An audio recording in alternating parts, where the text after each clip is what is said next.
In a world where Carolina Panthers fans have an insatiable thirst for Panthers news and opinions, only one podcast roars ferociously.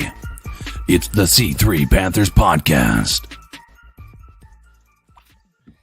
Panther fans, what it is another edition of the C3 Friday Free-For-All, the show for the fans, by the fans.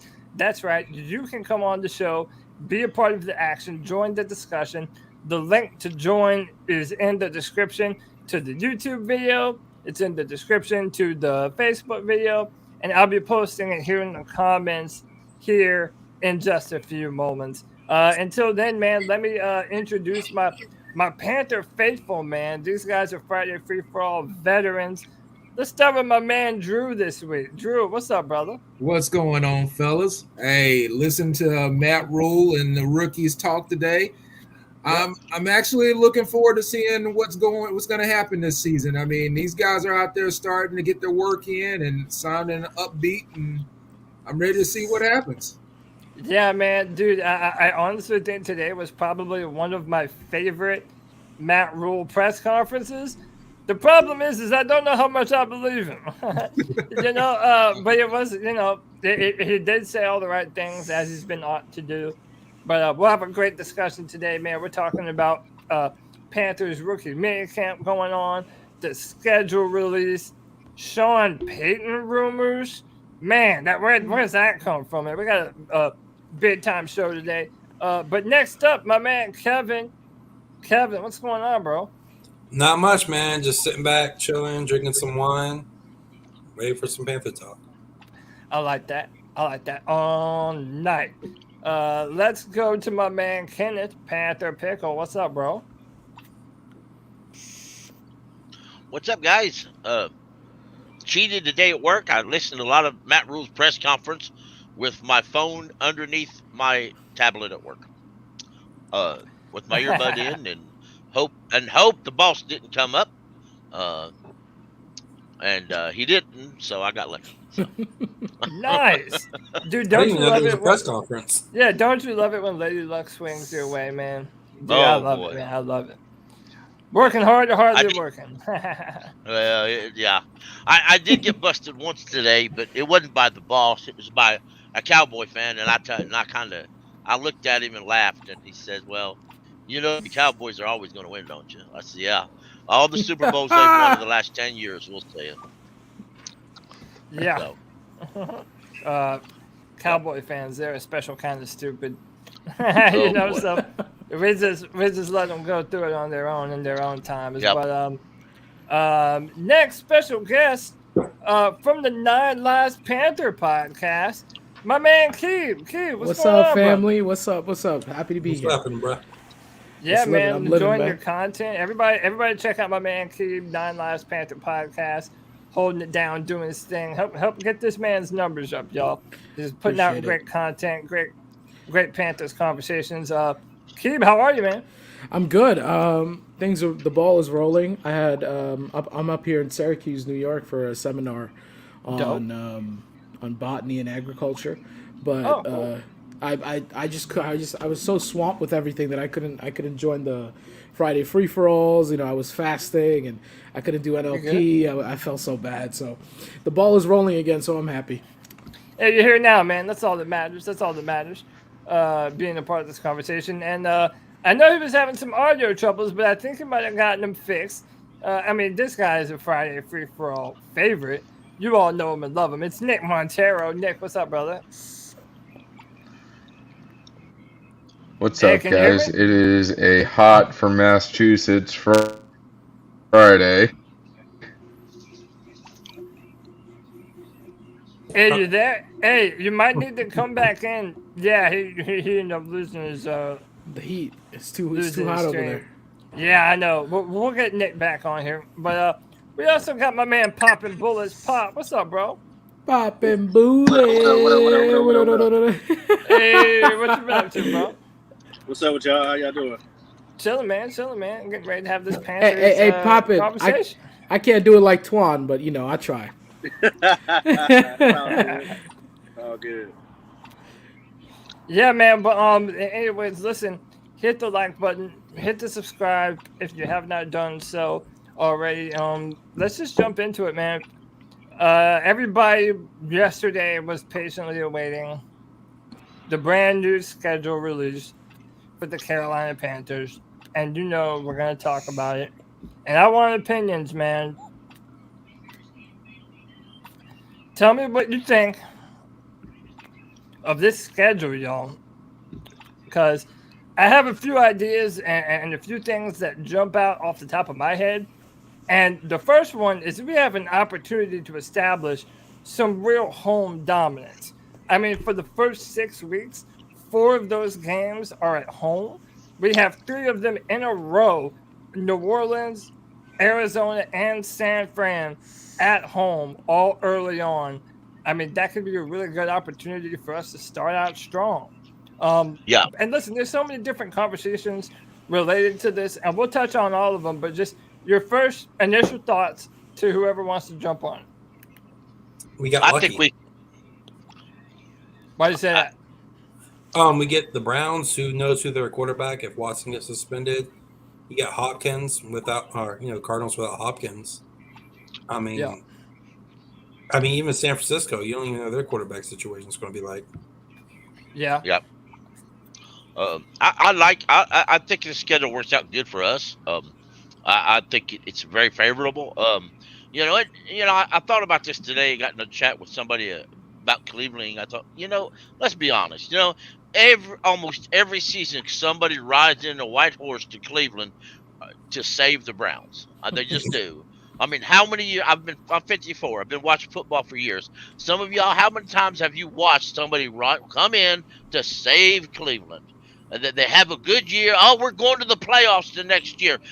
Well, they go to the playoffs maybe, or then we're going to the Super Bowl next year. It's our year, and it doesn't happen. Yeah, Cleveland. Let's be honest. Put up or shut up. Okay, just put up or shut up. Don't tell me how great they're going to be. Tell me how great they are now. Until they do that, shut up and go back in your hole. Yeah, man. So. What do y'all think about that week 13 bye? That's a late bye. Do y'all I like it, kind of way? You like that? Yeah. I mean, Yeah. look, if we're a legitimate team by week 13, we're gonna like having that later bye. Yeah. I mean, that might be a good opportunity for us to get healthy. And really just to know what kind of team we're made of too, especially going forward from there on out. Outside of Tom Brady and Jameis to finish up the season, Seattle, Pittsburgh, and Detroit. None of those quarterbacks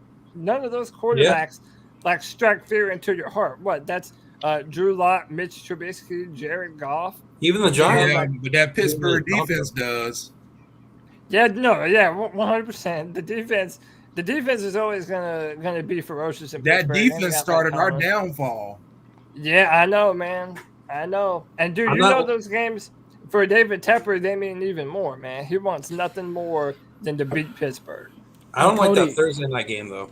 And Cody, it's scary because before that bye week, we're playing the Broncos and the Baltimore Ravens, and if we're gonna be kind of terrified about one of these teams on this list, I'm looking at Baltimore because they're going back to that 2-3 tight end set. Lamar Jackson is going to run everywhere. He's not going to be throwing as much. And I'm concerned about.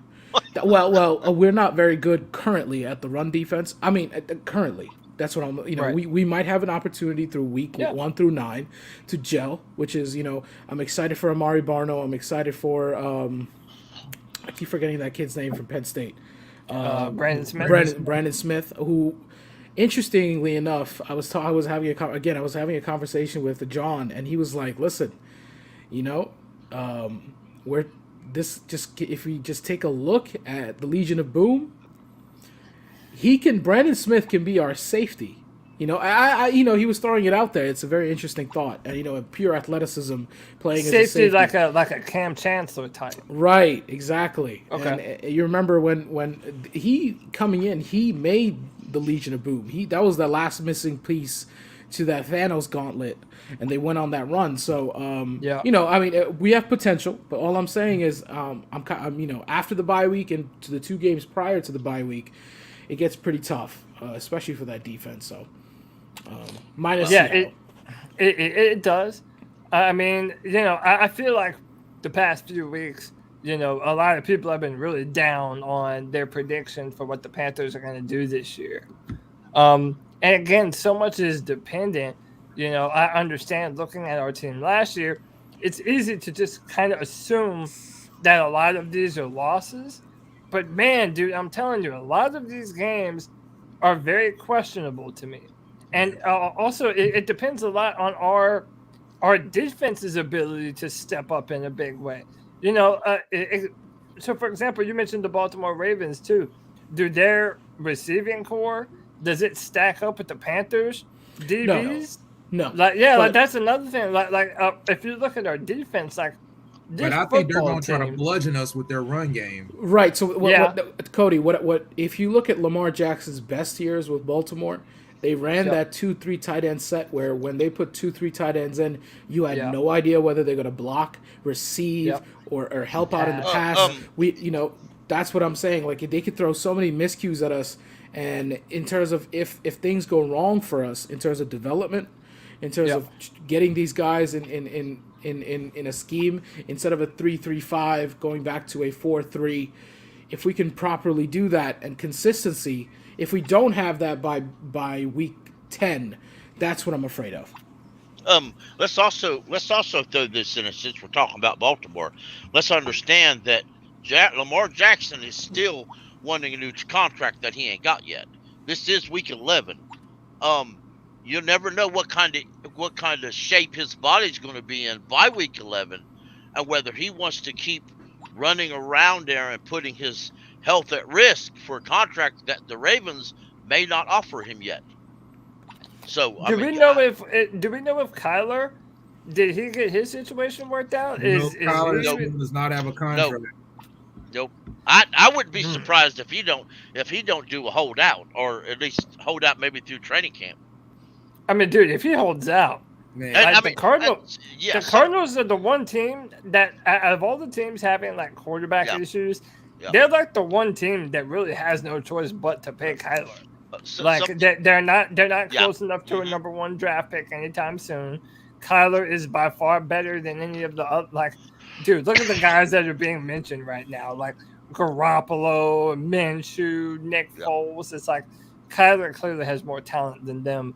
But yeah, they're kind of beholden to him. Right. I don't know, y'all. I see a lot of games that I think could potentially be a W on this schedule. And by the way, shout out to all the longtime C3 listeners.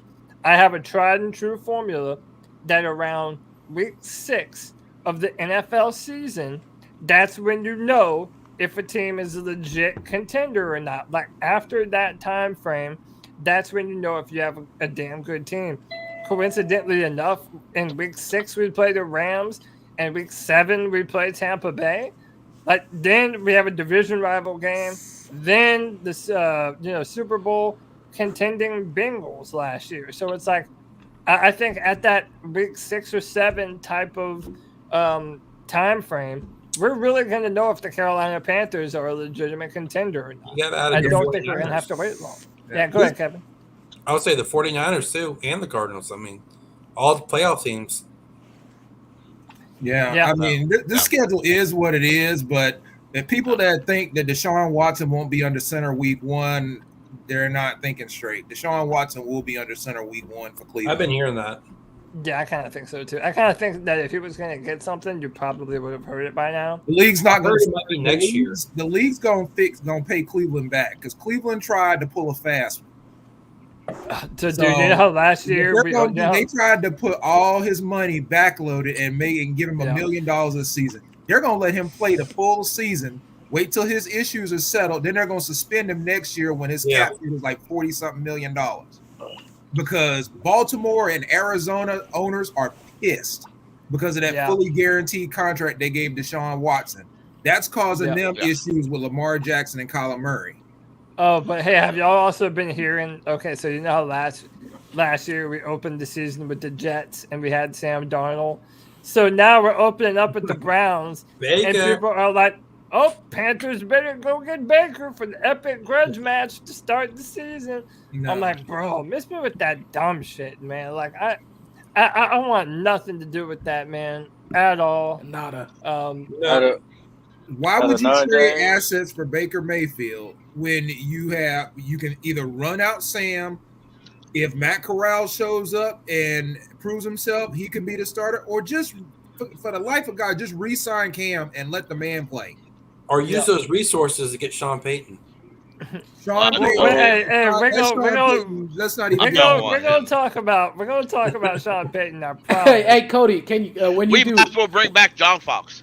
When you do, play that Sean Payton song. Hey, so Pop, go ahead, man. Me looking at the first 9 games, the Browns game is going to be very, very tough. But yeah, it's gonna set the trend on what we can do. It's gonna set the trend on what we can do. If we beat them, I look at from 1 to 9. I feel like we can go 5 and 4 right there. It's an open home game too, so I mean the fans are gonna be. I'm not scared of the Bengals. I'm not scared of the Falcons, the Buccaneers, the Rams, and San Fran. That worries me a little bit. And the Cardinals won't have Hopkins. He's suspended for the first. Listen, I thought we were going to win 10 games last year, so I can't predict shit. I'm not scared of the Browns. Kirk. I'm just not. Maybe I should. I'm not scared of the Browns. Hey, Kevin, I was right there with you, buddy. I was right there with you. I appreciate it, man. I appreciate it. We both look stupid together. I'm not afraid of the Browns. Just being real, I'm afraid of Deshaun Watson. Like, I know what a franchise. But Cody beat Deshaun Watson before. Sam Darnold. I'm not saying that like I'm afraid of them. I'm just saying that if they win, it's going to be because Deshaun Watson is a franchise quarterback. Now that year when he went to the playoffs, we beat him. Sam Darnold beat him with the Jets, and that Jets team was terrible. How much of an improvement offensive-wise does Deshaun Watson have in Cleveland? Hell of a lot. Well, who's their wide receivers? There you go. Right now it's Amari Cooper. They got Njoku. I got David Njoku. Hey, real quick, man. Still there? Hey, hang on, man. Real quick, you got to worry about. Hey, before I go forward, I gotta welcome this man back to the Friday Free For All. I haven't heard from him in a long time. My man JD. JD, what's going on, brother? You there? Yeah. Can you hear me? Yeah, bro. JD, what's up, man? Not much, man. I've been busy with school and everything. So, like, other than being able to listen, I haven't been able to actually like. It's all good, bro. Hey, man, you know, it's all love. You're always welcome here, man. Tell me what you think about this schedule, bro. It's definitely a tough schedule. How many games we have against teams that were either close to the playoffs or in the playoffs on there? Yeah, there's a few, man. 1, 2, 3, it's like you said, 4, 5, 6, 7. That week 6, 8. by week 6, we're gonna know what type of team this is. Coincidentally enough, I think that by week 5, week 6, I say between weeks 5 and 7, if by some coincidence Sam is the starter for the season, by weeks 5 or 7, Corral could be taking over. But I genuinely think Corral might beat him out at training camp. You don't think he starts? Yeah, I mean that's not crazy. I mean the thing about it is so much about Sam Darnold, and it sounds so redundant, but it is what it is. Sam Darnold's success is, is this offensive line going to be able to give him a pocket to be able to throw from? And number 2, when given those pockets, is he going to be able to step up? Because I'm telling you, JD, if it's clear that it's Sam Darnold who is the issue of the offense and not the offensive line, I don't think they're going to wait that long to replace Sam Darnold with Matt Corral or whatever guy with the Panthers might still be interested in bringing into the team. And the scary thing is, though, like, you go back and watch, like, from his time with the Jets to last season, Sam throws most of his interceptions from a clean pocket. So if we have an offensive line that gives him a clean pocket, that man gonna be out of there by week 3. He's gonna be the throw. Yeah, that's funny. That's funny. That's funny because that's true. Oh, it's definitely true, man. So listen, another competition that I wanted to go into, and in a minute I'll start to play some clips of Panthers minicamp, rookie minicamp. Ikem Ekwonu was there today. Matt Corral, got to finally look at these guys, and I'll play a few clips in a minute. But there's a few more things regarding the schedule that I want to continue to talk about. And again, we talked about this a little bit before the show, so let's do it now that everybody's listening. Again, man, we've been having this conversation about Ikem Ekwonu and where he plays on the offensive line. Let me start by saying I think he's going to be the left tackle for the Panthers. I think that's what they're going to do. Matt Rule said today that's where they want to play him. That's where he lined up today. But Ikem Ekwonu in his press conference did double down and say that it is, he wants to let the coaches know that he's available to do for them whatever they want. So Drew made a good point before the show, right before we were about to go live. With Ikem being a rookie left tackle, if you put him out there, those first 5 games, man, that's a welcome to the NFL type material, man. You have Myles Garrett. Okay, then you have a rookie in Kayvon Thibodeau week 2, so that's, rock, paper, scissors, whatever. Then you have Cam Jordan. Chandler Jones isn't on the Cardinals no more, right? No, he's with the Raiders. Right. Okay, so J.J. Watt, I think, is still there, so that's not the most terrifying. He's an older J.J. Then you have Nick Bosa, week 5. So does anyone, and Drew, I'll let you go on this first because you brought it up, but then to anyone after Drew, does anyone have any concerns about Ikem going through that lineup early on? And I'll start with Drew. I just honestly think you talking about putting this man being baptized by fire. And when you have Brady Christensen, who's already been through it, they need to let that man do what he does best, and that is maul people. Put him in at left guard for the first year. Let him get his feet wet. Let him get settled. Let him get a groove going. And then in year 2, if you want to move him outside the left tackle, then by all means, go do it. They did Jordan Gross the same way. Jordan Gross was a left tackle coming out of college in Utah. They started him out at right tackle, though. They eased him in at right tackle to get him used to the game. Then his second year, they moved him over to left tackle, and he was a stalwart for us until he retired. Yep. Don't let that man go out there and get his confidence destroyed playing one-on-one against Myles Garrett week 1. And see, the only thing about it is just to play devil's advocate to that, Drew, last year Rashawn Slater stepped in as a rookie and he went toe-to-toe with Myles Garrett, So, it's hard to say. Rashawn Slater was also a lot more refined as a pass blocker, too. True. I do think that is true. Well, this is my thing. This is my concept. Yep. This is my thing. This comes down to coaching, man. We know who we got to play against. You know what I mean? So I feel like we paying him $27 million. When he gonna start? He got to get out there and figure it out. You know what I'm saying? And the only way to figure that out is to go against the best. He comes from colleges playing against the best. Well, I mean, he's starting. He's just starting at left guard. I mean, just think about this. You got him and Christensen on the left side, Christensen at tackle, him at left guard, Bozeman at center, Corbett at right guard, and Moten at tackle. Christian McCaffrey's going to have a field day running between that guard and center. Him and Bozeman will move people out of the way. Brady Christensen's whole thing is to put his body in between the defensive. But I would say that they're going to be running in that game. They're not going to be probably not have to worry about pass blocking too much in that game. They're going to be running. That would be my argument for. That would be my argument for starting Icky at left guard. You put Christensen. Christensen played well at left tackle. You put Icky in at left guard, let him get his feet wet, let him get used to the NFL, like the way that the contact, the speed, and everything. I might be wrong, but Icky's more of an athlete than Christian. Also, Brady Christensen. So you put him at left guard, and you have plays where he's pulling, like you said.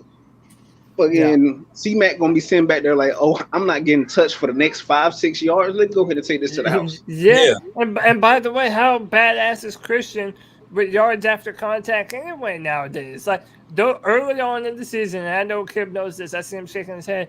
Like, man, dude, you see the difference that Christian McCaffrey creates when he's out there on the field. And, you know, on Twitter, people have been going at me because I'm like, you know, pushing this Ikem at left guard thing.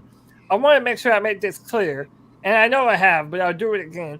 It's not because I doubt Ikem Ekwonu's ability to play left tackle. I do think that he could be a very good left tackle. Mine is from a philosophy standpoint. If we're gonna run a zone, you know, a zone run offense, having big badass guard play is so important, man. It's so important, and knowing the kind of physical beast that he is, I just think that it would be beneficial to put him there for that type of scenario. Yeah, I got a question. Since we're doing scenarios, right? Yeah. If we're so worried, why don't we just put Deontay Brown at left guard? And that's what a lot of people. This is second year. He needs to get out there too. So you can swap out the left tackle position if Ekwonu is getting overwhelmed by whoever's rushing him on that left side. But instead of putting Ekwonu out there on an island by himself, you're putting him next to Brady Bozeman, who's got that experience, who can say, "Hey, Icky, do this." That's the same thing with Deontay Brown. I mean, you got a first round pick, you gotta play, bro. Yeah. So why don't you put Deontay Brown right beside him? So, what were you gonna say, man? No, my bad. What I was gonna say was, it's situational. Football is a beautiful sport where many things can be right at the same time, right?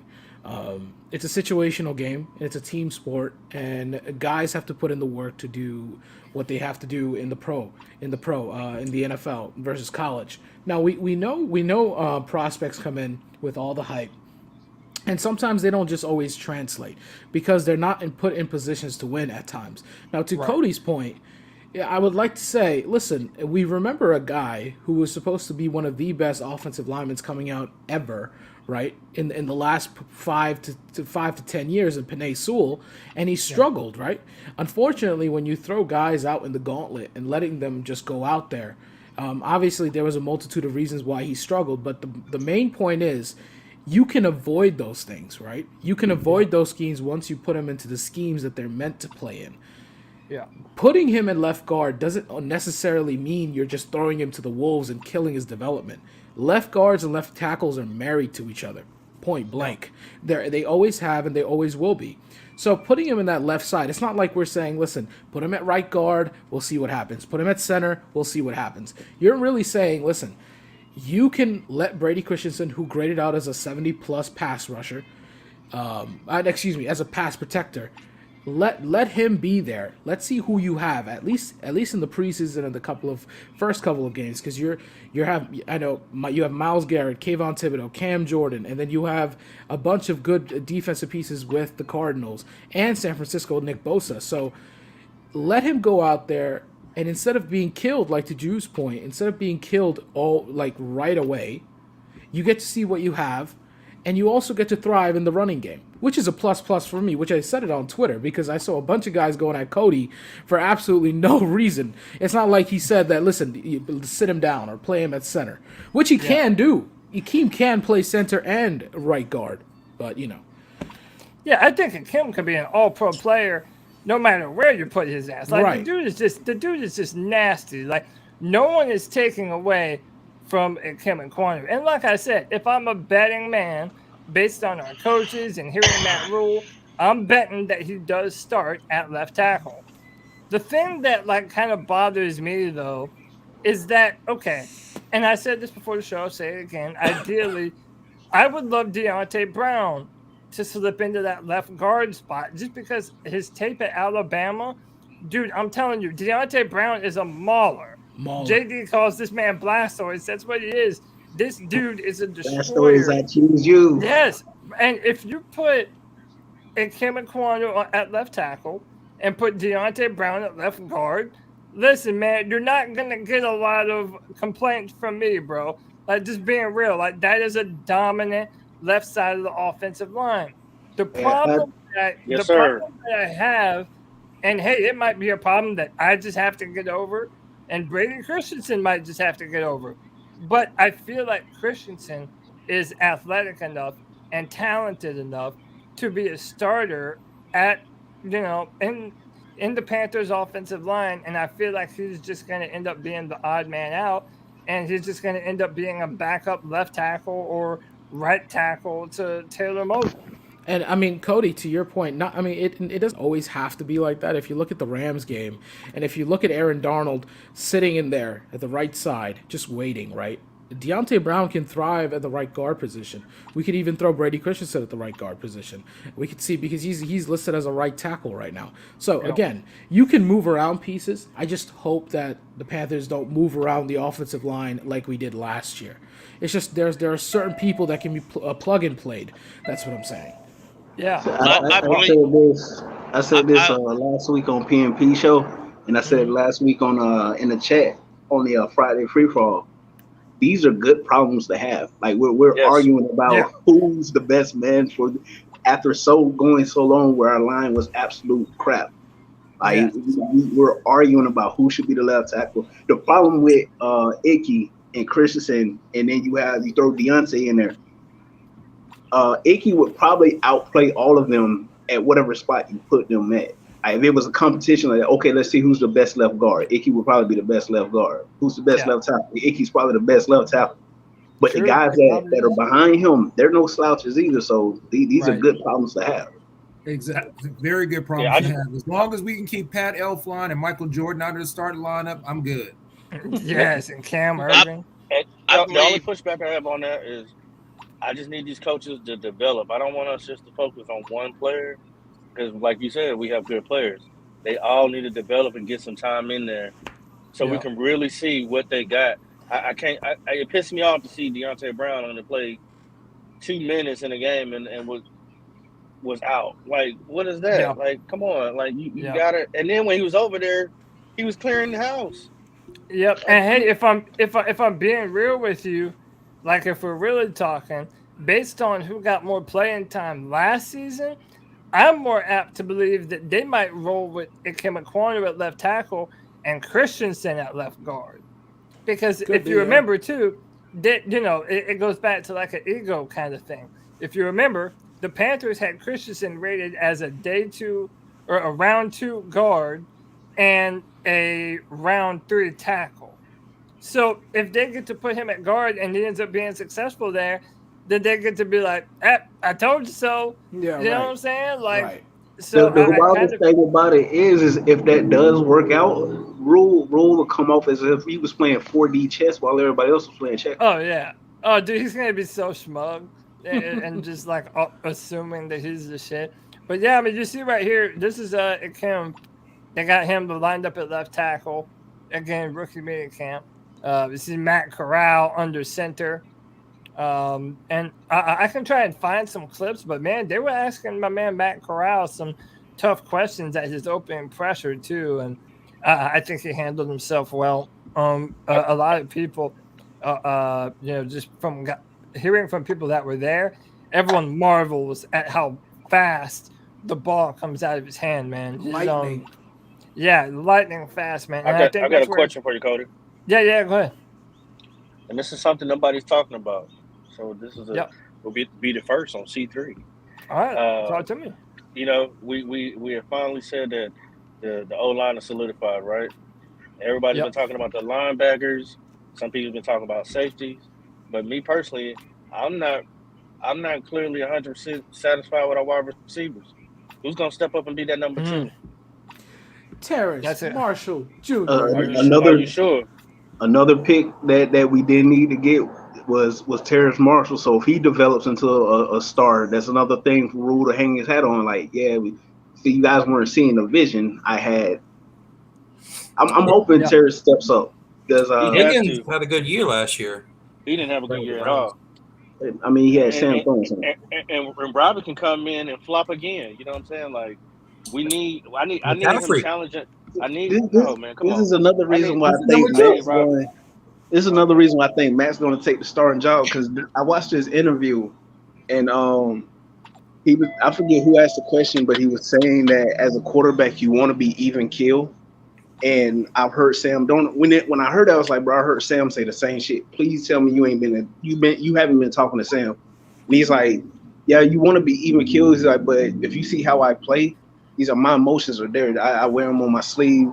He's like, if we make a play, if something good happens, you're gonna see me celebrate with this. That's the type of shit I want out of a quarterback. Like he's not gonna sit there and be like, hey, good job, guys. Good. No, like I want to see that fight, and I hope he's able to learn the playbook. If it's close in any way, shape, or form, if Matt is pushing Sam, same way that New England did with Cam and Jones. Yeah. If it's in any way, shape, or form close, you pull the trigger and you go with Matt. Like he did fight in college. JD, that terminology, that even kill, they've been teaching that since like middle school, bro. That's the terminology they all use. This guy's been going to camp, and all the coaches say that same thing. And that's some Matt Rule shit, y'all. I swear I've heard him say that verbatim. And there's something to, like, you're wanting to say the right things for your coaches, but like JD said, he also said, I'm an emotional dude. If we do something well, I wear my emotions on my sleeve. So I love that. That's the thing that's wild to me, because they said Sam was was in high school. Sam was a linebacker that he had to play because their starting quarterback got hurt, and that's how if he was ever a linebacker, like in my high school days, you have to be angry to play that position. So where in the hell did it go?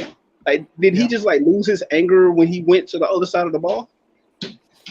Yeah, man. Sam even played basketball in high school. He was a beast in basketball. And apparently he was a linebacker before he played quarterback. So it's like you think that toughness wouldn't be a problem for the dude. He plays terrified behind that pocket, man. I wanted to share this. Well, there is a difference between getting hit and doing the hitting. So. Oh, right. I mean, yeah, no doubt. But hey, I wanted to share this real quick about Matt Corral. I found this on Twitter, and it's from Carolina Blitz, and I just thought this was real cool, man. And it was a real quick glimpse into, it's a look at our quarterback, man, our franchise quarterback. This is my guy, man. So he says, look at Cody. Bro, this is my dude, man. I love this kid, bro. I love everything it stands for. He's got a chip on his shoulder. He's a fighter. He's not afraid to square up with you. I love this dude. But on top of that, he's a good person, man. He's someone that cares, and not just in a fake kind of way type of care. So I'll just read the tweet here. This is from Carolina Blitz. As I was exploring my socials, I found a post where a young man who was reportedly safe was contemplating suicide. Under it, Matt Corral offered his number to the young man for support.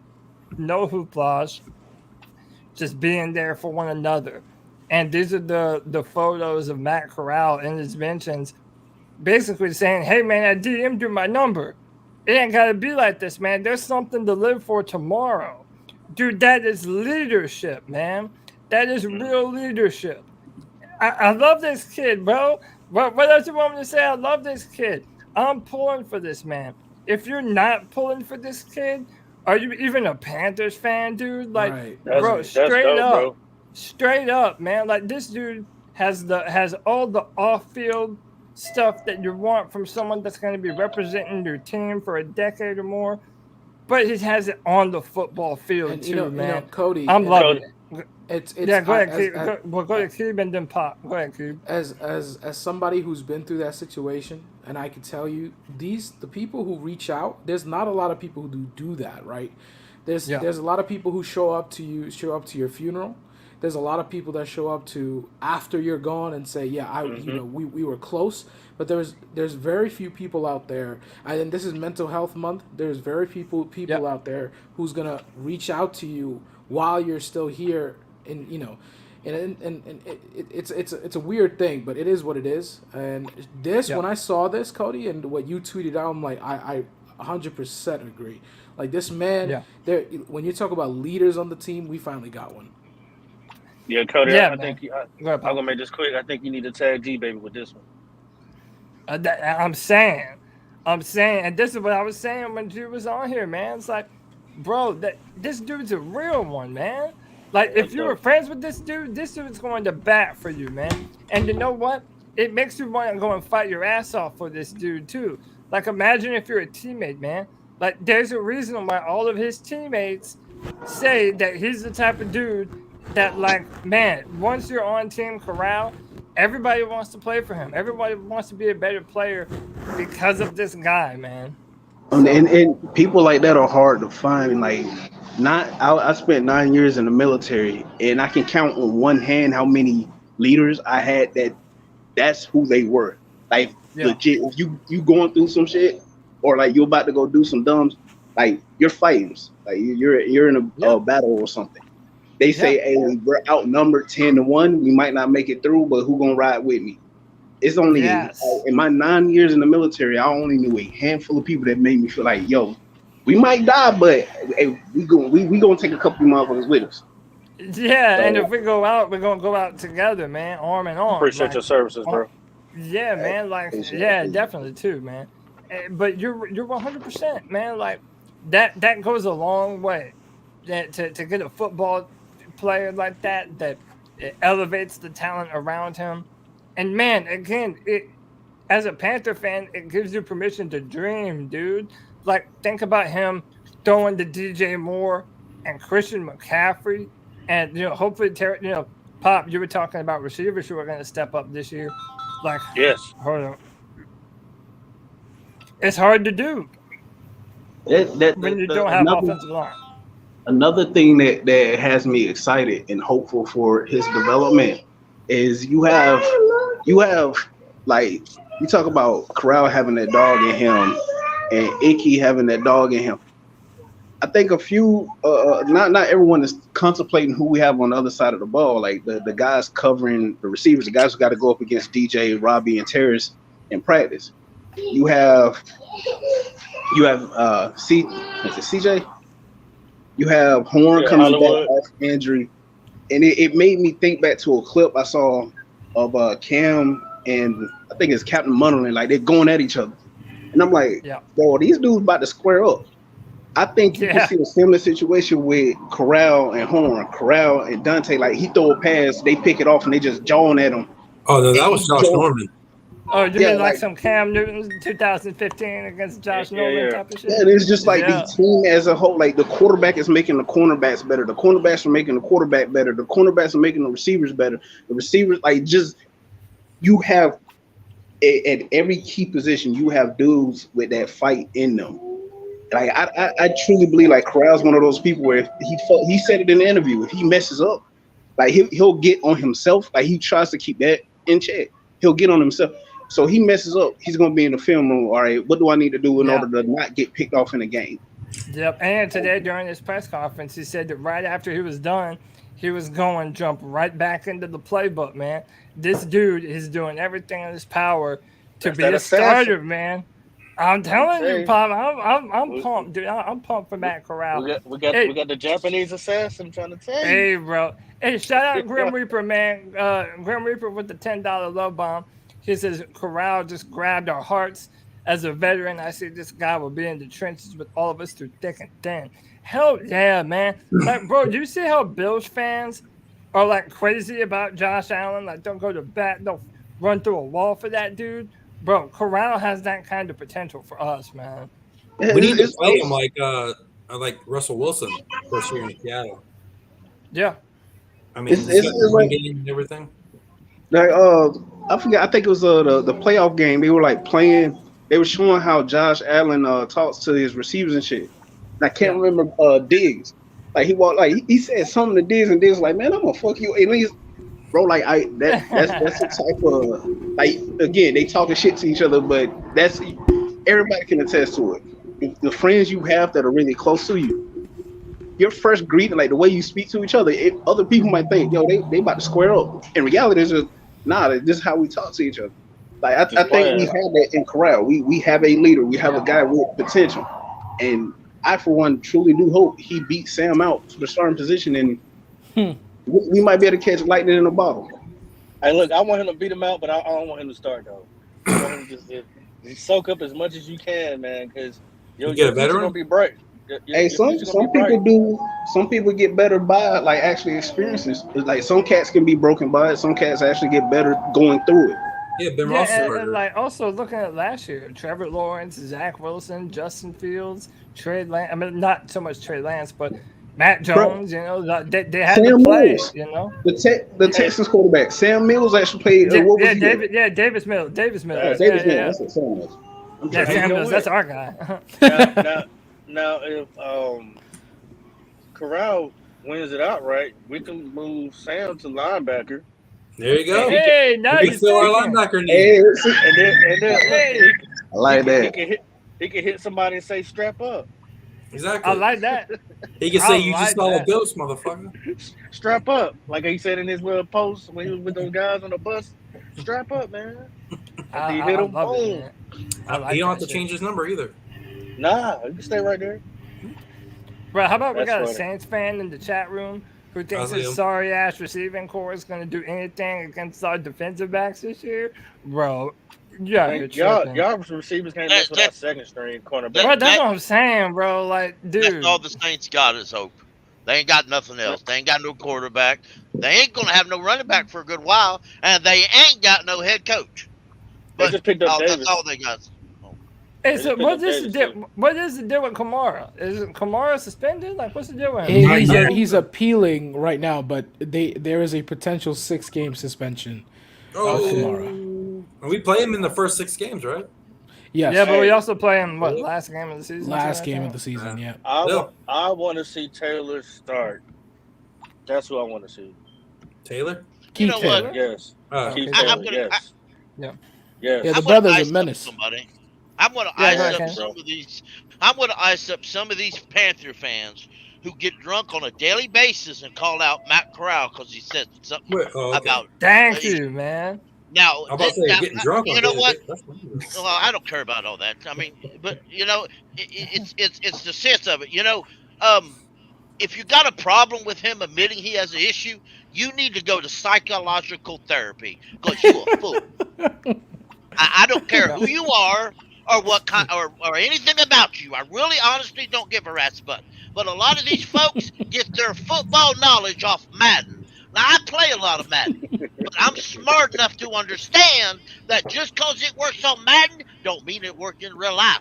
I better salute the drill sergeant. Don't mean it's going to do on Madden. Salute. Damn, people, grow a brain, or at least use one you got.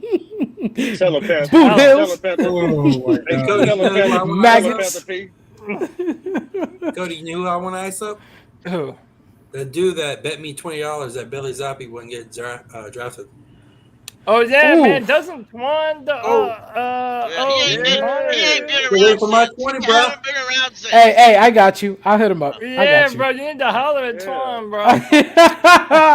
What did he say? He said Bailey Zappi not gonna get he drafted? bet Connor that Bailey Zappi wouldn't be drafted. Yeesh, then now that was a good bet on your part, Kevin. I didn't even know anything about Zappi. I just like a good bet.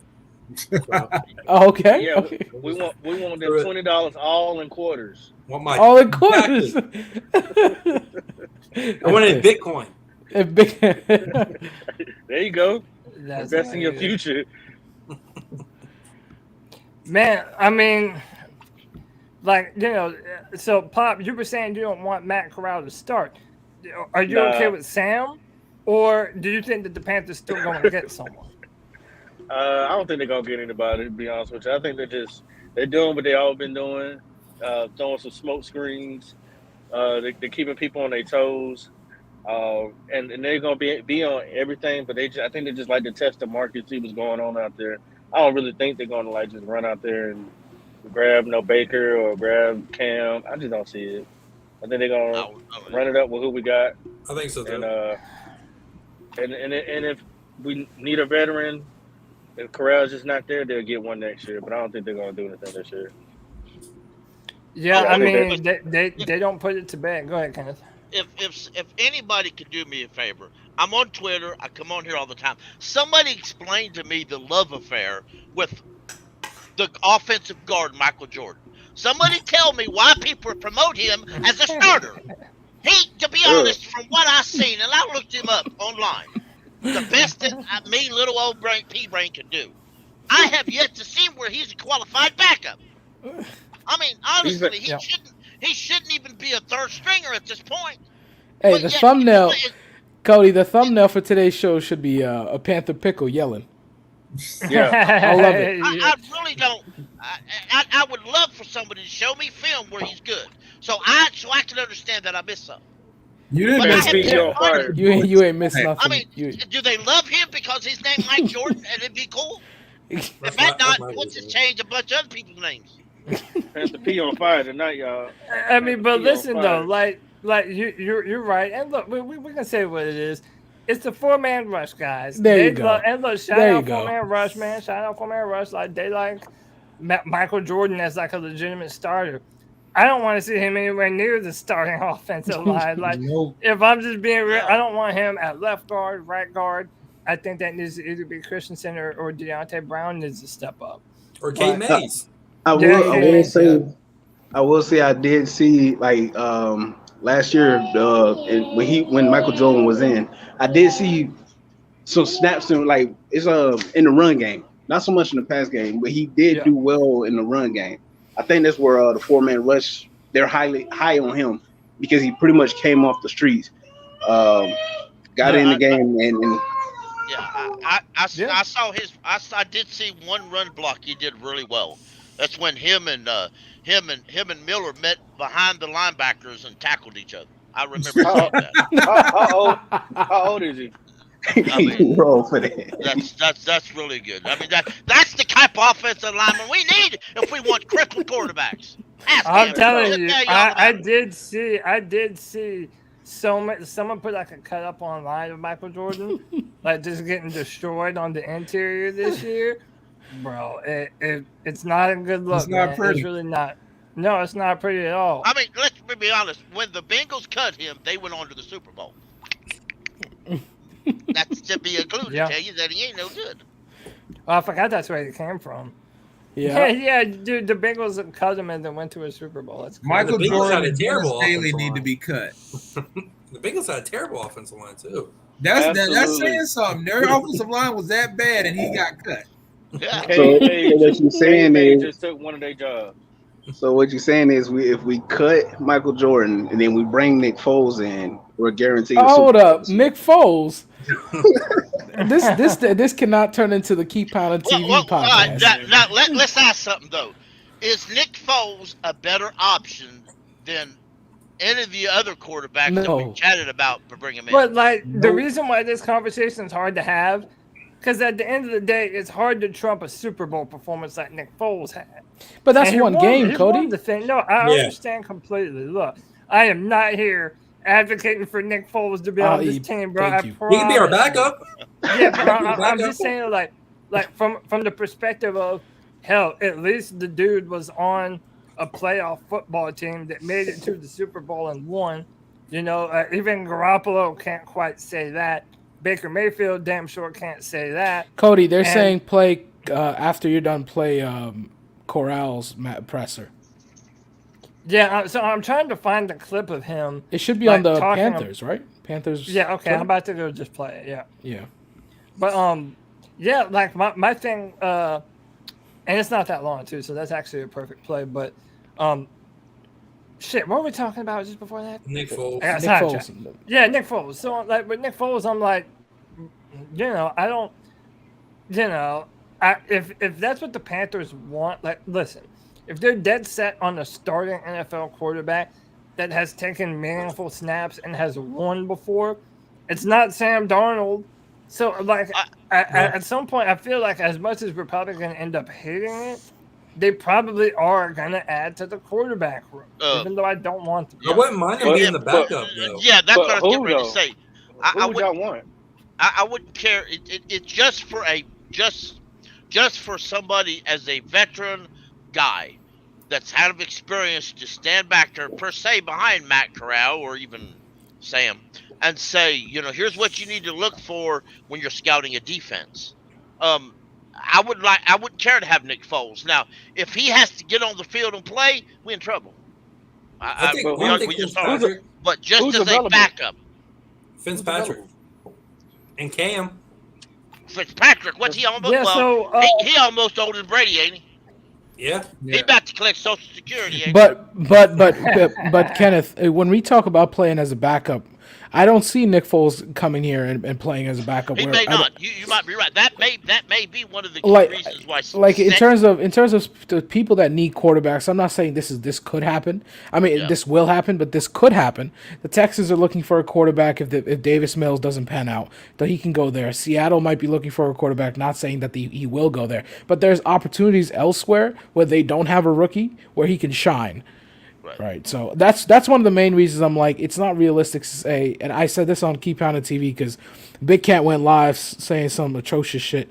Excuse me. I disagreed him on that. But I understand where people come from on Twitter where they say we probably do need a veteran in the beginning because you're so sick and tired of seeing Sam Darnold. I understand where you're coming from, but at the same time, what are we playing? That's why, it's so interesting to look at the schedule, right? So what are we playing for this year? Mostly just to prove it, right? This is a prove it year for Matt Rule, right? Yeah. So if it's a prove it year for Matt Rule, it's most likely that he does get a veteran in, but at the same time, I don't even care about this schedule right now. I just want our rookies to develop. So I'm with you on that. Right. So, you get a veteran in, it's probably not going to happen. Well, and that's why I like it. Go ahead, Kenneth. One thing, and a lot of people, even in the chat, promote that Matt Rule is in charge. Matt Rule wants this, like the offensive line. Matt Rule wants Brady Christensen at guard.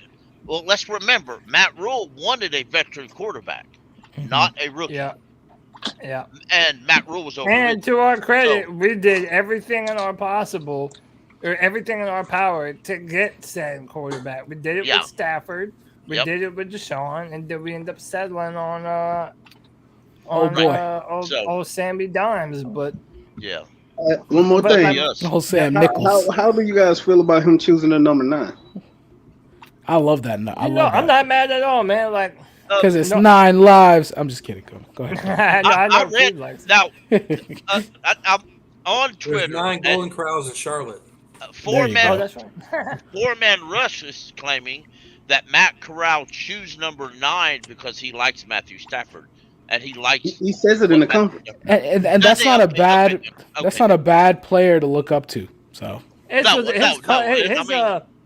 press conference is only 3 minutes, only 3 or so minutes. Let's just watch it real quick. Let's go into it. And then and by the way, if y'all want me to pause it to say something, to comment on something, we can do that too. But hey, pause. But the brother has some swagger.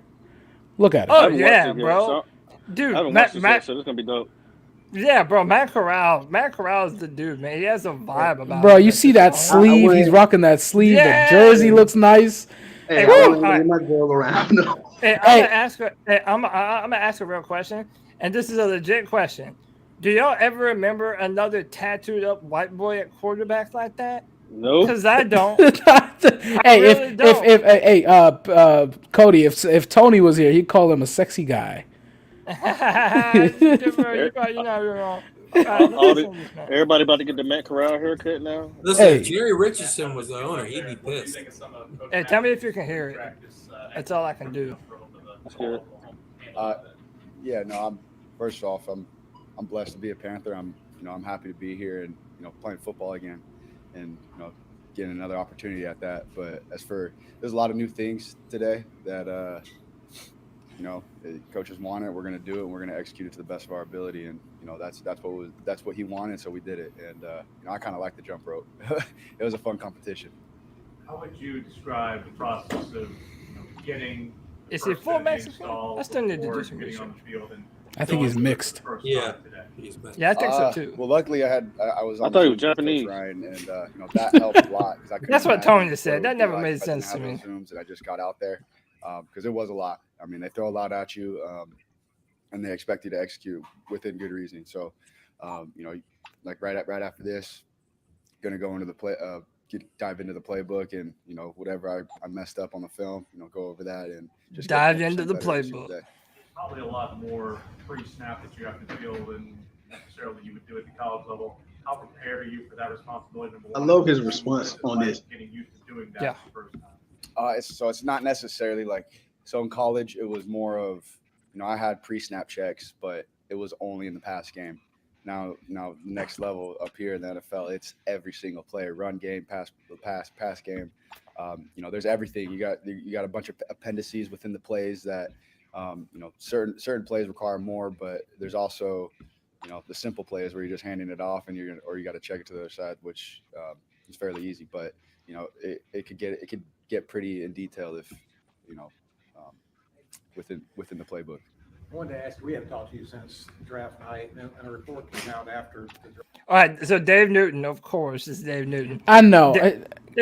Cody. So, look, but of course, Dave. But look, man, Dave is spicy, but Dave sometimes be asking the questions that people want to know, man. Like, for as much shit as this man stirs up, sometimes he really does ask the right questions. I wanted to go live just because of that moment, just to be like, listen, David says the good questions, but brother, why? Why? You know what though? But to be honest with you, I'm glad he did, because it gave him the opportunity to give this answer. Right. One of the reasons you go to the third round were alcohol-related issues.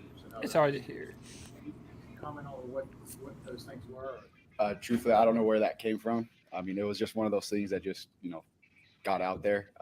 That was honestly the first time I heard that, and as far as that's something I can control. Again, I got picked up. I'm here with an opportunity, and that's all one can ask for. Why do you think you failed? Man, I truthfully, I don't. That's none of my business, and I'm gonna be the player and play. Great answer. Yeah, man. What was the question? Why he fell? Well, first it's if he was an alcoholic or relied on alcohol to relieve his mental stress, and then it was think he fell. Why do you think you fell? Yeah, he was basically saying hey, there were reports that came out about you and potentially having some struggles with depression and alcoholism. Do you think that's a reason why you fell? I think that's a stupid question. That's what I said. Did they ask the other quarterbacks why they fell? I don't know. I didn't. Johnny Manziel type, I didn't see any of their press conferences, but listen. But it's also one of those things where, after someone gets drafted, like Ian Rappaport or Adam Schefter, they'll bring up shit that it is a part of a player's past. That it's why are you even bringing that up? Hey, Cody. So apparently Matt didn't even know where this was coming from. It sucks to say this, but thank you for doing that. Thank you for doing that. Letting it fall. Thank you. Yeah, remember when Dez Bryant was coming out in the draft and they asked if he was a prostitute? Yeah. Oh, it's these stupid questions. They be asking some crazy questions. I believe sometime in the near future, one of these reporters is going to ask one of these players how big are they down in the report, y'all? It's coming. It's coming. And they're going to get a smart ass player going here. Y'all measure it. Drop it. That's what I would do right there. Bro, and it'll probably be David Newton too, if we're being honest. It's like, brother, I got a ruler. Show us. Yeah, right here it is. Oh, you way too big. You can't play quarterback. Pause. You mean that's not part of the? Hey, you mean that's not part of the combine measurements? Bro, let me stop. Hey, Panther Pete, let me see a pickle. Yeah, right. They want to see their Panther pickle. No, they don't either. Panther pickle, right? Blessing to get picked up anywhere, but my bad. Why is it? As pretty established quarterback who's been there a while. Here, it's a little different. Sam's got 1 year left on his contract. So I guess what I'm saying is you've got an opportunity here. Was this a blessing here? picked here, given that opportunity? Yeah, of course. I mean, it would have been a blessing to get picked up anywhere, but there are opportunities here, and right now all I'm worried about is just getting through minicamp and taking it one day at a time. Matt, what was that experience like in Vegas, where you're in the green room, and then I guess you went with your family? You said the second day just back to the hotel. Yeah. Was it disappointing, and does it kind of leave you with a little bit of a chip? 100%. I mean, I had a chip on my shoulder before, but it just got even bigger, and it was for sure a roller coaster. Fire. A bunch of mixed emotions, and when I got that phone call, I have never been happy and sad at the same time. I've never felt that before, but it's definitely a good experience, and I'm glad I went just to experience it. You only get drafted once, and I just wanted to do the full thing with my family. A lot of people, who describe you say you're very competitive and you wear your emotions on your sleeve. I don't know if you agree with that, but if you do, what does that look like? Can you describe that? I'm just, I always say to myself that I never want to get too high, I never want to get too low in your play. When you do something good, remain the same, even if you did something bad. But me, I mean, yeah, this is what JD was talking about. You're gonna see emotion, and that's just the type of player I am. If we do a good play, if we do something that we're expected to do, not so much of a, emotion, but like when we do something that's, doesn't necessarily happen a lot, like you're gonna see some excitement. I love this dude. Something negative, of course, I I'm not love gonna this show dude. it to my teammates, but in my head, I'm gonna get on myself a little bit, and then next play. But I'm a very competitive player, and you're gonna see that. Can I ask what? Can I just ask what influenced that? What Honestly, it's how I have always been. I started noticing it when I was in middle school. That's a dumb question. Training. I used to be. I felt like a workout wasn't working, and I used to. I'm gonna be honest. I started crying because I was so mad that it wasn't. I felt like it wasn't working, and I kept going. And later on that year, I was a completely different player because those workouts were working. I just wasn't seeing the progress, within a couple of weeks. And season comes along, I'm a totally different player. I can actually run the ball, and this was like in 8th grade. And so, that was a lesson to learn back then, just to not be so hard on myself and just to trust the process. Icky said you guys met briefly in Las Vegas. What was that interaction like, and what's it been like getting to know him? He was one of the first linemen I met. He's a very nice. Very out there. I love Icky, and I love his personality. His personality is just bright, and he brings a smile on my face every single time I talk to him because he's just a funny dude. And he's a heck of a competitor, and that's the first time I've ever seen him work was today. And I'm excited to grow this relationship with him. Matt, what was the idea of picking number 9? Was that your first option? No, it was mixed between 4 and 9. I got. So this is where he talks about what made him pick 9. Caught between there. I didn't like the double-digit numbers, and I really like Stafford as well, so I just chose with the 9. That's a good answer. What were the last 2 weeks after Vegas? Super Bowl winning quarterback. I had to go back to Oxford for 2 days to get more of my stuff and move it back to California. And as soon as I think I left, I got there. I left on Sunday, got back Monday, and I started training. And I was just training for football, getting ready for minicamp and OTAs. Do you have an opportunity to talk much with Darnold yet? Not yet. I listened to David. I just want to talk a little ball, man. How do you think you threw it today? Throwing the ball, I thought I threw well, but just keeping everything under control and having things organized in your head. Felt like I was everywhere, but that's normal. Just for the first install. Of course. And then how do you think your 7-on-7 performed in those competitive drills? It was definitely good just to see the competitiveness in the offense and the defense together, and just putting it all together and making it one unit. I felt like it was good. A lot of guys knew what they were supposed to do most of the time. Coach Levy was saying that he feels like you're a lot closer to being NFL ready than. Did you see Coach Landry before the draft? Where do you feel like you stand in that? How close are you to being NFL ready to compete for a start? This is a good question. How close is he to being NFL ready and being able to start? How would he know that? I mean, all it comes down to is knowing the playbook. If I can know the playbook, I'm gonna be ready to play. And as far as love it, getting ready to to be a starter, like that's not my. Of course, my mentality is to be a starter, but right now I'm trying to get on that 53-man roster. I love this dude. This guy, Cody. Bro, I don't want to see Sam in another damn presser ever again. I'm talking about my. Hey, who's that? I mean, I don't want to see Sam on the field. Bob, you said that?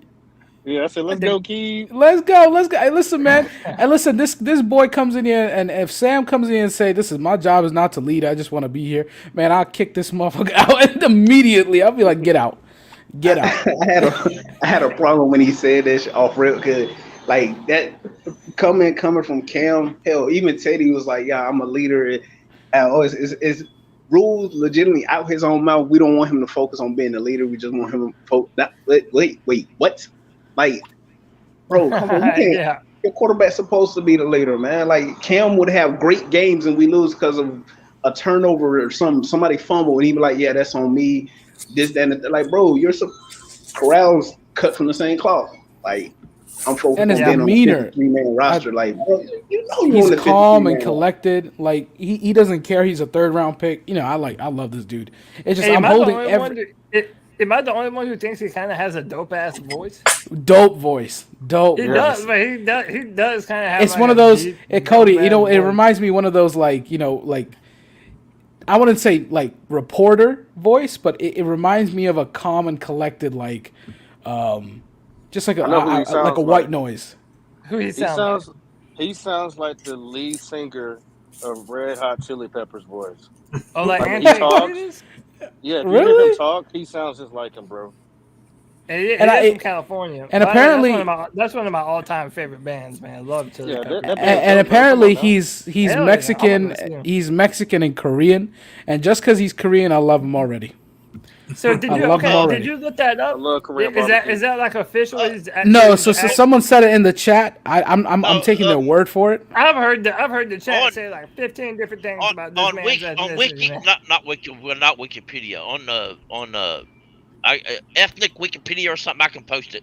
It says that he's Japanese. He's got a Japanese descent, but one of the reasons why it's not mentioned is him and his family won't tell everybody. Listen, I'm gonna need an anime tattoo right away. Right? Somebody should get David Noon to ask him that question, just like, what are you? What are you? It says, but it's weird. It says along Latino heritage, then it says he's Japanese American. I'm like, what the hell? How the hell you get that shit?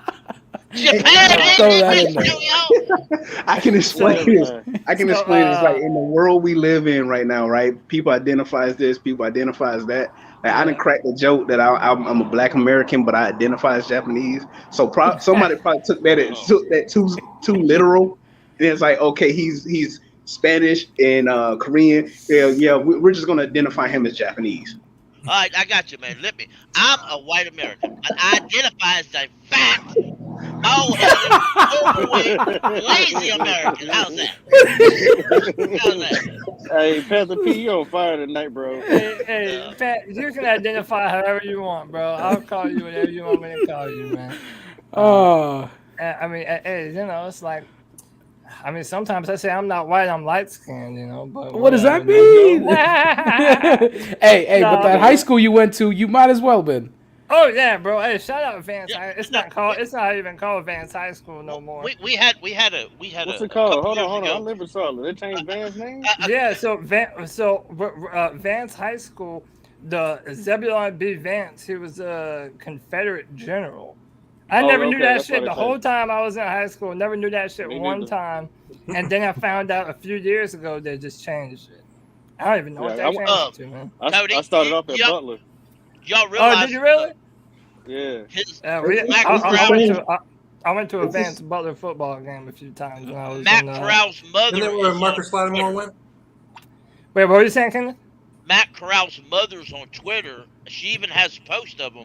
And it's Liz Corral. It's at L Corral 03.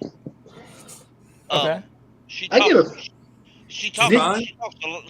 a lot about him, though. By the way, it is off topic, but I have the feeling his mom is probably hot as hell. I mean, to be honest with you, his dad His dad. Pause. Wait. Pause. Fine as hell. Pause. Where shot it with the pause? His dad ball headed like me, y'all. Gotta go cheese though. It doesn't work for me. Anyway. I mean, like, man, I was gonna say something else about Matt Corral too. Oh no, back to his voice though. I'm excited to hear what his cadence game sounds like. Like when he's at the line, go like, dude, Cody, he sounds like a yeller. Cam Newton to me in his prime, but he doesn't get enough credit for his cadence game, bro. Like especially during that 2015 season, bro. Especially during that Washington game, yo, he kept on making fools jump offside, bro. Yeah, you know, kept on making. Yeah, huh? Cam got a great cadence. Hell yeah. Yeah. I feel like Corral in the locker room is a yeller more than a just a soft spoken. I feel like he cuss motherfuckers out in the locker room. I'm gonna need a confidential with that too. And so somebody on the field one time. Yeah. Hey, real quick, I want us to all prepare ourselves. Let's take a breath. Some of y'all in the chat already know what's getting ready to happen. Okay? I got back just in time. Chat room, prepare yourself. Okay, I'm preparing myself. G baby, what it is? Oh boy. Man, I had to come talk to you boys, man. What's up, man? What's going on, G baby? G baby, guess what? G baby, guess what, bro? What's Gucci? Matt Corral's my motherfucking quarterback. Dog, let's go. That's my quarterback, bro. That's my motherfucking quarterback, bro. Let's go, bro. That's my dude, man.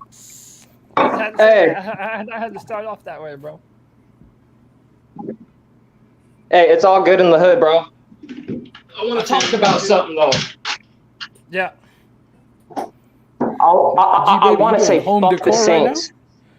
Right oh, okay. Oh, yeah. No, bro, my kids just got home. I had to come into the bathroom, G. Oh, okay. You guys can hear me just fine? Yeah, you good. Yeah, you good. Yeah, fuck the Saints every day that ends with the Y. Hey, right? on my mother's soul, I hate the fucking Saints, man. I hate them. I fucking hate them so bad, bro. Like, why? How? This is... I want to talk about Matt Corral. I don't want to talk about the Carolina. I want to talk about how we're going to win this division with us competing. I'm not worried about the Falcons. Oh, we're not winning. How are we going to beat the fucking Saints? This is the most powerful offense I've ever seen the Saints put together, man. Like, wow, that's what? Really? You really think so? Yeah. Oh, high key, the Saints have a top offense. Easy. Yeah. Hey, someone tell me they don't. You have Michael Thomas, Jarvis Landry. Both he's hurt. Michael Thomas is MIA right now. So I'm here. Before. There's teams have put together elite offenses for decades, and most of them have come out. Y'all remember that Chargers team, first in offense, first in defense? Remember that Vince Young Eagles team that was supposed to be an all-star team? They won 7 games, Cody. 7 games. How many times have the Cleveland Browns built a superstar team only to come out that year and suck? Yeah. Hey, by the way, just a reminder, everybody, like, make sure you're not screaming into the microphones because the viewers, it blows their ears out, man. So yeah. Hold on, Cody. I gotta finish saying what I want to say, G.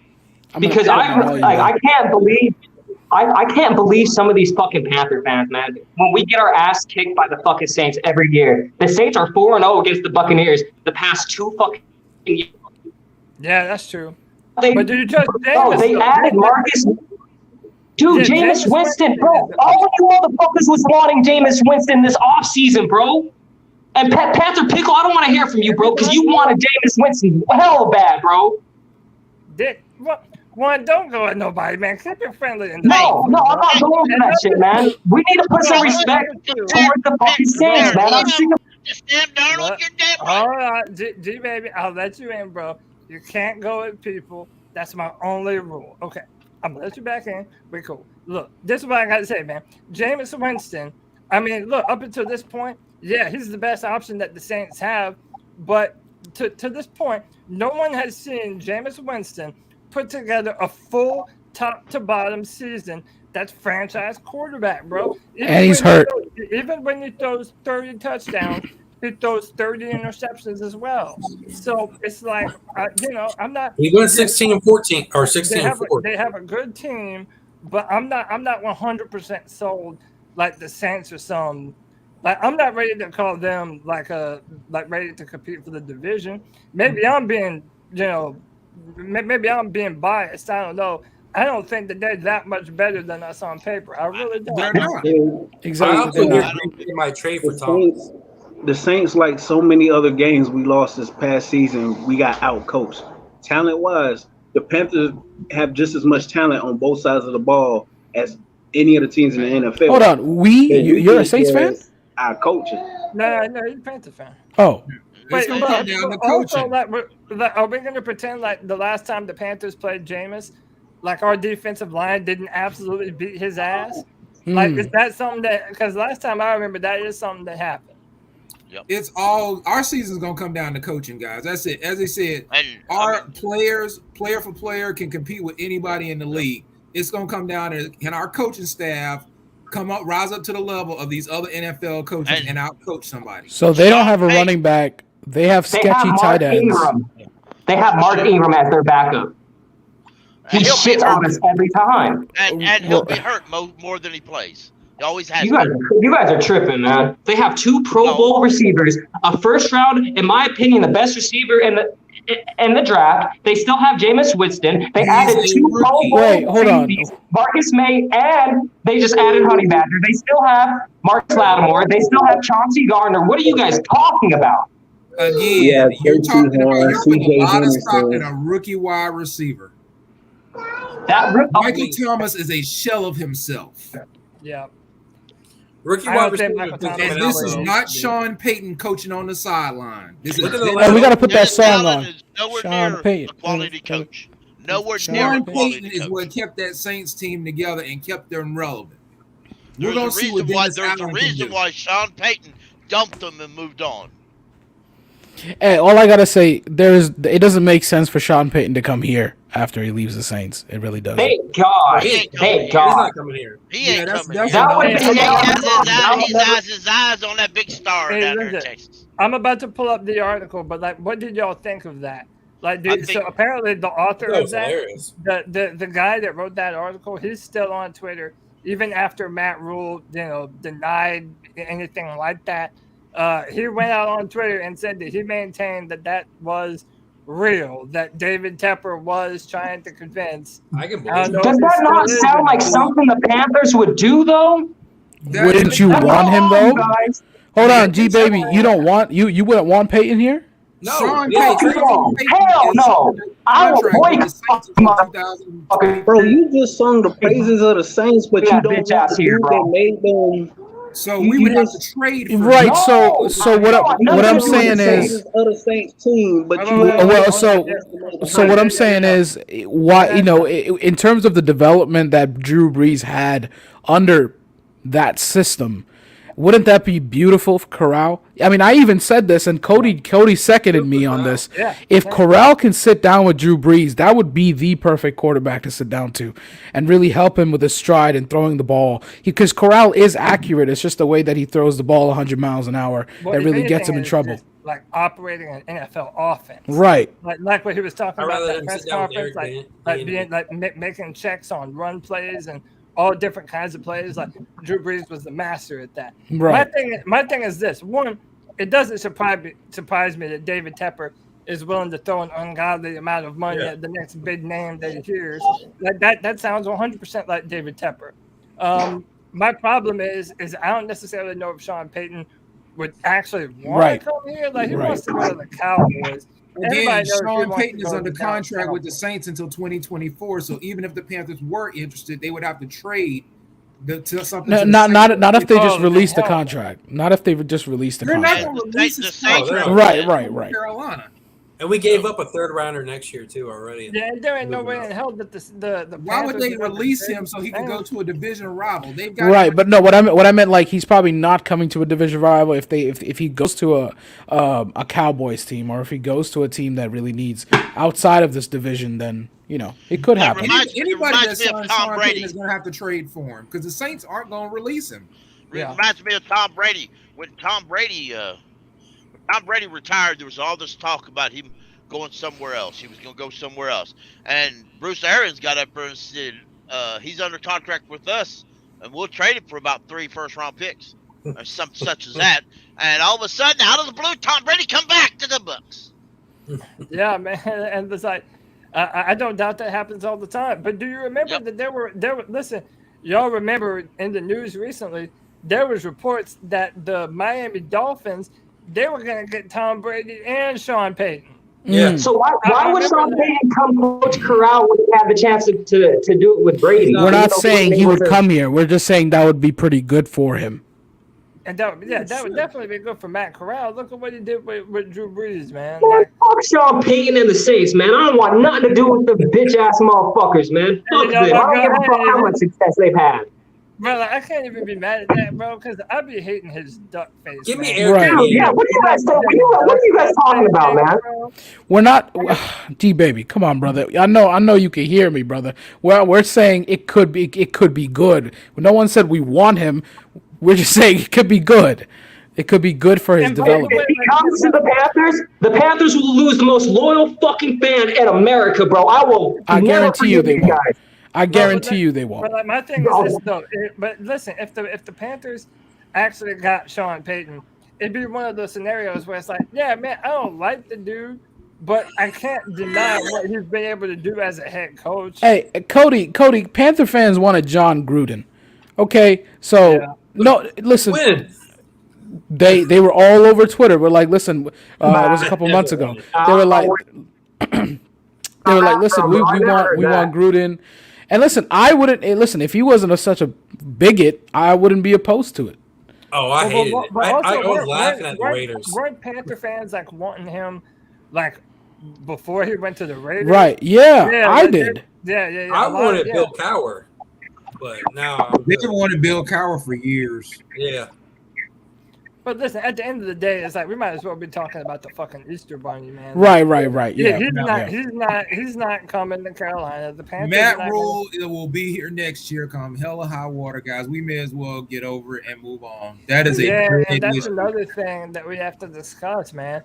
Because during Matt Rule's press conference today, he pretty much reiterated that when he was talking with David Tepper the first time in his living room. He was like, man, it might be, I view this as a 5-year rebuild, a 5-year turnaround. So, it almost kind of explains that lackadaisical nature from Matt Rule. Like, he knows he's not on the hot seat. He can just build this incrementally. But I'm telling you, man, if all as long those as stories... it's not a shit show, I think he's coming back. As long as it's not a shit show like last year. Yeah. I could be dead in 5 years. Come on now, like I need now. I know a few weeks back, Tony put out a short clip about being positive, believing in the good in people and everything. So I'm gonna take that to heart. I'm hoping that Rule has seen, like, he's learned from these previous 2-3 years. I mean that's what makes the best people they are, because they learn from their mistakes. And listen, bro, our job as fans is to, well, it kind of sucks to say this, but I said this before on Twitter, but our main job as fans is to look for the betterment of the team, right? And if like you said, the brother comes out here and does good, or at least a semblance of good, then there's really nothing for us to say, hey, it's time to fire him and mess up the chemistry. That's only if he does good. Obviously, if he does bad, then it really doesn't make any sense. It's especially in the NFL, it's like, what have you done for me lately? So if Rule comes out here and he coaches, because Rule, from what I've heard, Rule's a rah-rah type of guy. So if you say you got a quarterback that's a rah-rah, hype everybody up, get everybody motivated, and Matt Corral, and the team goes The out more there you get coached, the more I have to coach. If the team somehow goes out there and puts together a double-digit win season, like by no stretch of the imagination am I gonna be upset with Rule, like, oh, he still needs to go. Like, nah. Hey, keep on keeping on, continue to get better. We don't know. Rule could develop into the next what's Belichick. We don't I know that's elite. We don't know that, but but hey, look, what about Zach Taylor, the coach for the Bengals? Like, that guy, his first 2 years in the NFL, I think he went like 2-16, or they won 4 games or some shit like that. Like, my question is like, do y'all hate Matt Rule enough that it's like, and I mean, hate's a strong word, but it's like, if we're winning this season, like, that means Matt Rule is going to be our coach for the foreseeable future. And I don't mind it at all. I really don't. Yeah, that's what I'm saying. Win-win. Yeah, a win is a win. And nobody can complain about it. Like I said, my hope is Corral is the starting QB week 1. If Corral goes out there and the best he is all season is a game manager, and like I said, we get 9+ wins, double-digit wins, that's all good marks for Rule. And I'm not gonna complain about that because I'm sick of 5-win season, 5-11, 5-11, 5-12. I'm tired of that. Yeah. Like, give the fans something to grasp. Yeah, hey, G-Baby, I don't know if you're frozen or not, bro, but I wanted to ask you a question if you're still there. Yeah. Like, Can what you hear happens me? Yeah, I hear you. No, you Okay, were frozen. all right. No, you're good. But like, my question is, bro, let's say Matt Rule wins 12 or 13 games next year. What are we going to say then? Bro, Cody Lack. I'm asking you don't even believe that, dude. I'm not saying it will. I'm saying if that were to Can you happen. hear? Oh, hold on. I'm losing connection. What the fuck is going on? No, you good. In the bathroom, bro. Okay. But I'm just saying, if he were to win that, like, if he were to take a big step forward, like, what would you do in that scenario? You're still not rocking with Matt Rule? G, the internet's G's tweaking I right think you just now. got your answer, Cody. He just left. Bro, this guy, to everyone on the show, this Jimmy Rizzo dude, he always comes in here just to talk shit with me, bro. Wait, who? And I never. Okay, can y'all see the people waiting to come in? Probably. Yeah. Oh, okay, that dude right there, bro. If I put him in, he's just gonna do nothing but talk shit to me. He's not even a football fan. He can hear you, right? What guy? Yeah, he can hear me right now. I don't give a damn. And by the way, one time I thought I was bringing this dude in, and it wasn't him. And this dude put all this. I know Drew remembers that. Drew, that's when all that crazy shit popped up on screen. You talking about the Freaky Friday free for all? Yeah, bro. Yeah. That's what God. Yeah, but I'm not. I learned my lesson. All right. Yeah, let's not do that again. No, we out on that. What was that? What was one of y'all lives where C Dog and G Baby was on here? I heard that was God, chaos. that was 2 weeks ago. Yeah, that was on. That was Saturday. That was during. That was a Saturday free for all. I heard it was chaos. G Baby, Oh yeah. Yeah, my bad. No, you're That good, was a bro. draft. Like, no, I wanted to ask you, like, what are you gonna do if the Panthers are good? Like, you're not gonna will you give Matt Rule his credit if they do produce a winning season next year?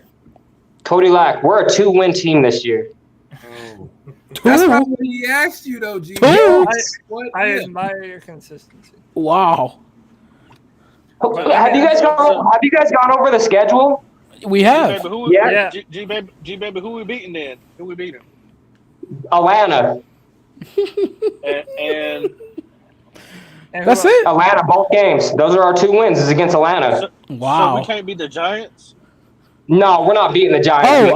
I wanted to mention I'm going to that game. So if y'all want to pop did up, we beat them last year? Which game? Giants. He's talking about the Did we Giants. beat the Giants last year, G? No, we didn't. Did we have O-line last year? Yeah, did we have an O-line? Did we have an O-line? Hey, they got an O-line now, though. McCaffrey's good for 3 games, so that's game 2. We should beat him. All right. So when we lose, then what? When we lose to the Giants, then what? We continue on to the next game. We're not gonna lose to them. We might lose to the Giants. We might. All right, hey, let me ask y'all the flip side question of that. Okay, so we got the Browns, the Giants, and the Saints. Yeah. The Saints, that week they don't have Alvin Kamara, they don't have Michael Thomas, they probably don't have Jameis Winston because of that injury. So. All right, then you move Taysom Hill to quarterback, and then you got Mark Ingram. So Taysom Hill is going to be a tight end, and Dalton's going to be. They do have Andy Dalton. Right. Damn, you sound upset. Why you sound upset though? Because you want to know why I'm upset? Is because the Saints do what the Panthers should do every year, man. What? Get Dalton? Dude, they always have a backup plan. I forgot they got Dalton. That's not a good backup plan. brother, that ain't good. Hey, Andy Dalton's better than any QB we have. Brother, come on now. You see him play in Dallas? You're taking Sam Darnold over Andy Dalton, G? Yes. No, you're not. Yes, no, you're not. Yes, I am. Yeah, because in a clean pocket, I just don't want Andy Dalton on my team. In a clean pocket, Sam can actually throw the ball a couple of yards down the field. I mean, look, Dalton can too, but it's like that's why none of these options at quarterback outside of what we have are good. Like, they all have drawbacks, man. Like, right. I can name a bunch of reasons why no one wants Nick Foles, Jimmy Garoppolo, Baker Mayfield, Andy Dalton. Like, it's that same middle-of-the-road bullshit, man. Like, even though they might be different players, they represent the same results to me. I'd rather run with Ryan Fitzpatrick. I'm sorry. Exactly. Fence magic. Yeah. No, before I'm signing Fitzmagic, I'm bringing Cam. We should get Tony's favorite player. We're not doing that happening. Andy Dalton's 34 years old. He's too old to play real football. Yeah, brother. Like, one hit, that man. He was injured too with Dallas. Yeah, so. I mean, Walker. You know, I'm and sorry, he now, was injured. He was injured with the Bears. I mean, they're also quarterback that he was 4 years ago. We get that. Hey, he should be a hairstyle model. The way he puts up his hair. Guys, look at this. Look at the crap offensive lines Cam Newton played behind his entire career. Yep. He played with no offensive line and no weapons. Ooh, that's what I wanted to say. Cody, imagine how. Do you remember that year when we lost Steve Smith? When we went to a 2 tight end set and how Cam flourished. Oh yeah. And then we just threw that away for no goddamn reason. Yeah, man. And that's when the Panthers still had Chudzinski as their offensive coordinator. Can you imagine if we handled Cam Newton like how the Baltimore Ravens are handling Lamar Jackson? Oh, or how about how the Chargers are handling Justin Herbert? Oh my goodness. Their 2 first-round picks 2 years in a row were offensive linemen. I'm just saying, you bring even this Cam Newton back and put him behind that offensive line with those weapons. I know, Drew, and here we go again, man. G baby, I got a question. Are you scared of Landry? Of what? Jarvis Landry. Of Landry. Are you scared of Jarvis Landry?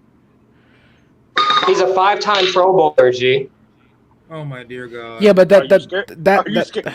Compared to our quarterback. Hell yeah, I'm scared of Jarvis Landry, bro. Come on, brother. You're embarrassing yourself right now. I'm sorry, do you not remember the rookie that had quarterbacks afraid to throw to the side of the field? Jarvis Landry is a consistent 1,000-yard. I don't think he is a consistent diva. He is a consistent diva. I will give you Landry I got all y'all. Keep that same energy when the season starts, bro. I remember all y'all in this motherfucker right now, bro. I will say this though, like Jarvis Landry. If you look at what they're doing over there, like they're basically going to ask him. And he's going back home. He's going back home. Cody, what did you say? What I'm saying, they're just going to ask him to be a slot receiver. Yep. Yeah, they're going to put. Hey, I got it, y'all. The U.S. prison system now has a better wide receiver than the Chicago Bears, or a lot of other teams for that matter. Yo, Panther Pickle, bruh. I mean, he's not wrong though, man. These receivers keep taking L's, man. OD. Yeah, now, OD. let's be honest. The U.S. prison system can build a football team and whip us all good. Hey, Judy's on my fantasy dynasty league. and no, actually, he was what's interesting, they released him on a bond, and then the accuser dropped the charges. That's good for my because he got paid. Yep, there you go. She got paid. Yep. But like, like, it's the mother of his 1-year-old kid. So. Hey, but I will say this though, like now that we got J.C. Horn, C.J. Henderson, even Keith Taylor, like I really love Keith hope Taylor. that we put Dante in the slot more. Keith Taylor is a dog, and I hope they give. Like, I just think that fast slot receiver to prevent guys from gassing us across the middle. I think Dante would be perfect for that, and you can let him play aggressive too. But I don't know. Mike Villa is entirely correct. That's when Shula left to become the Browns head coach, the illustrious a team that we had at the time elected and put Scott, what's his name? Scott Turner. No. President Mike Shula. No. Mike Shula. Mike Shula was Mike Shula was our quarterbacks coach, and Ron picked Mike Shula over Hugh Jackson to be our offensive coordinator because he had a familiarity with Cam, and Cam was going to continue to do the same offense. So it was a whole new different system. Yeah, I'm just sorry, guys. We just really need. Hey, I put that out on Twitter when Schefter's talking about the Saints got Jarvis, Chris Olave, and Michael Thomas. I put on Twitter, all I know is they don't want to smoke with Carolina's DBs, bro. And to be honest, so far, Chris Olave is probably the best wide receiver in the bunch. Bro, I'm telling you, Horn coming back with a that picture looks nothing like Horn. Y'all gotta remember he played with Baker though, so. You don't think so? Where's that, bro? I think it looks like we got the squad, bro. Like, yo, ooh, hey, Cody, did you see Chin on those posts? He beefed. The man put on some weight. Oh, he's been bulking up. Yeah, he's a lot bulkier than this. That's why me and One Carolina were talking about. Like, if you could put Chin as a hybrid linebacker for most of the times, and you take Brandon Smith and you put him at safety because he's tall, athletic, and he's speedy, and he's really good in coverage too. So that would be amazing. They were talking about online that Chin was at the weight room today, and he had been chatting up a lot with the rookies and in the weight room, and he was just being an off the field leader. That doesn't surprise me. Jeremy Chin has, especially in the absence of Luke Kuechly and guys like that, Jeremy Chin has been the biggest captain that we have, man. Right. I mean, Jeremy Chin's a dog. Like, he was the only player. He was the only active player at the retirement ceremony for Olsen and I remember that. Thomas, wasn't he? Thomas Davis, yeah. So, man, dude, now networking. Now that the schedule's dropped, we're pretty much in the dead of the offseason now, ain't we? Mm-hmm. Nothing else to talk about besides training camp and OTAs. Yep. Yeah, man.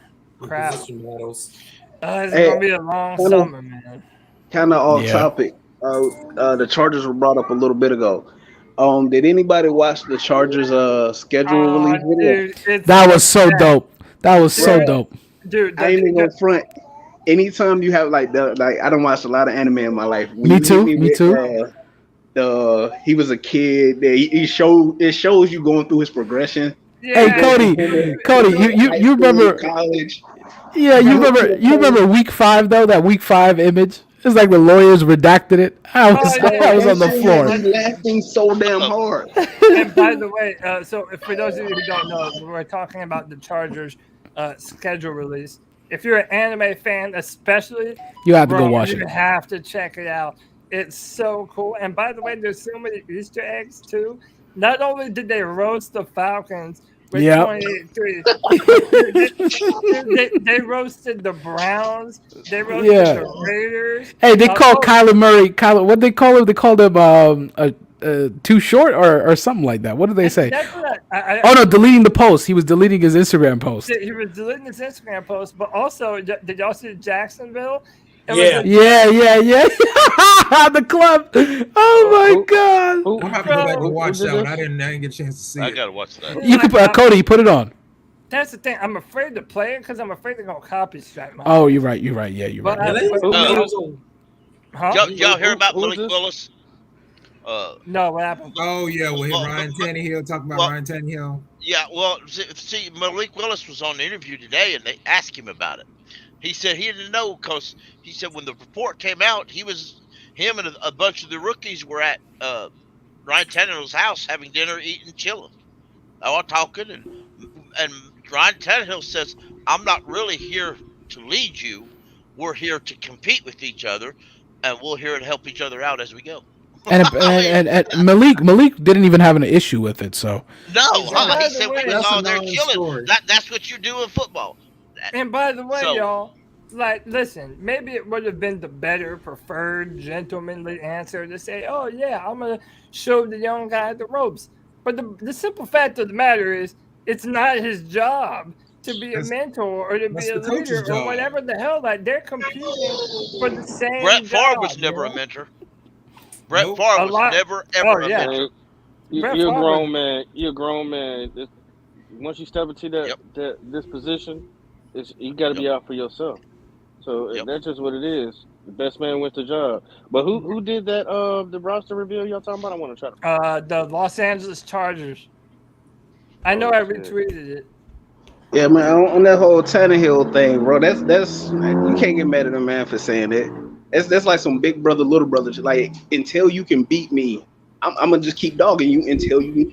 So, but you know what the interesting thing is, there is no such thing as mentorship in the NFL. There really isn't. No. Like everyone. This is a very short span sport for individuals, especially someone who's under center and always, in the playoffs, always choking. But my point is, it's this man is still trying to prove that he can lead this team somewhere.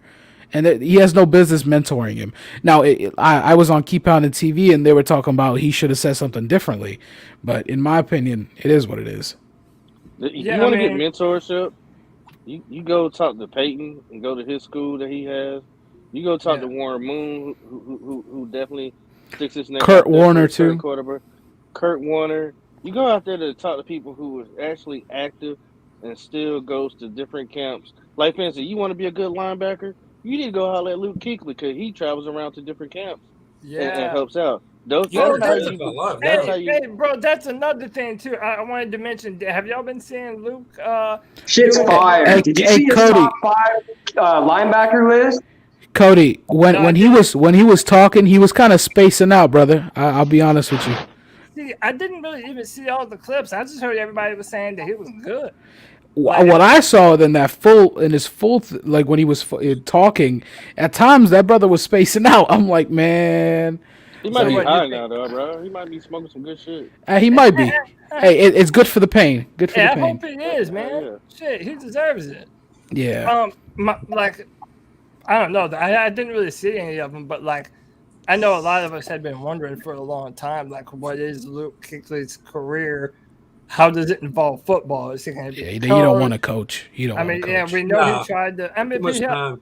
But didn't he also not turn it down though? Didn't he leave the door open to potentially do it later? I don't think he knows what he wants to do.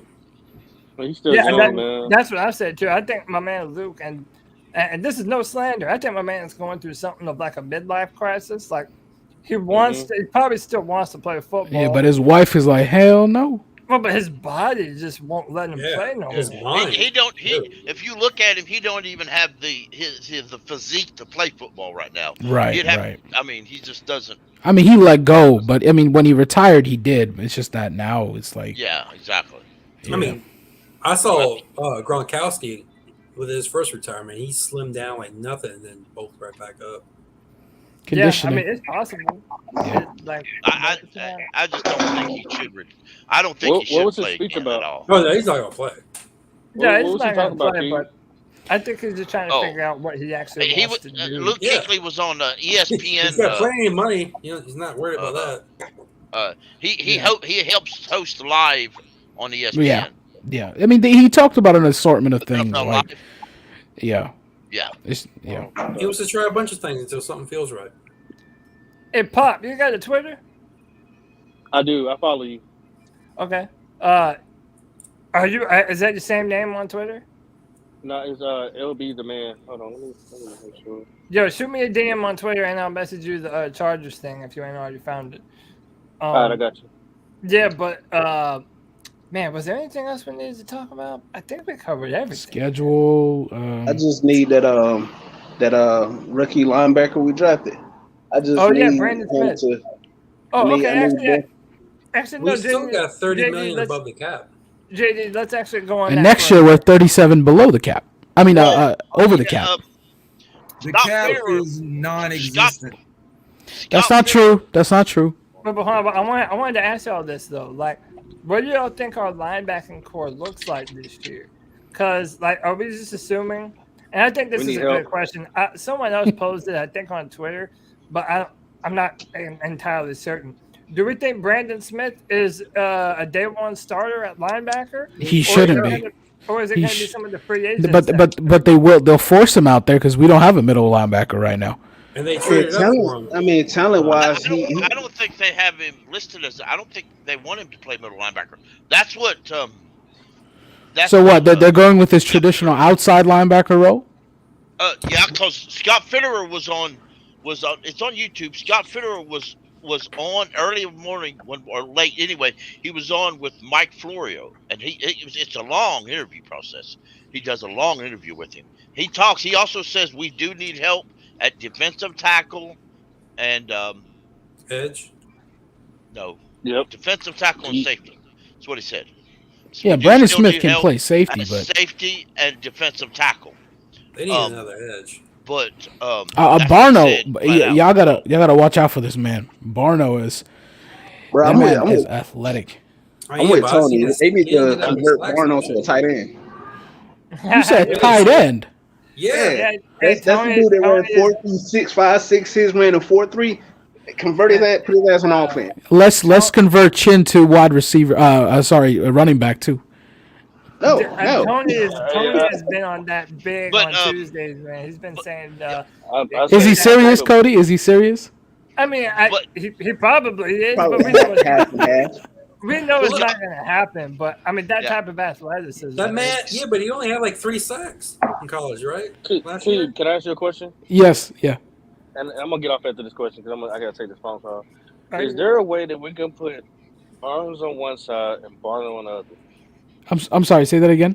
Burns on one side, Barno on the other. No, because Barno and Burns are like very similar to each other. When you look at Burns when coming in terms of his weight and how he used to play with that spin move, Barno has that. It's just I wouldn't put him across from it right now. I wouldn't even start him out. It would be like situational plays and special team plays.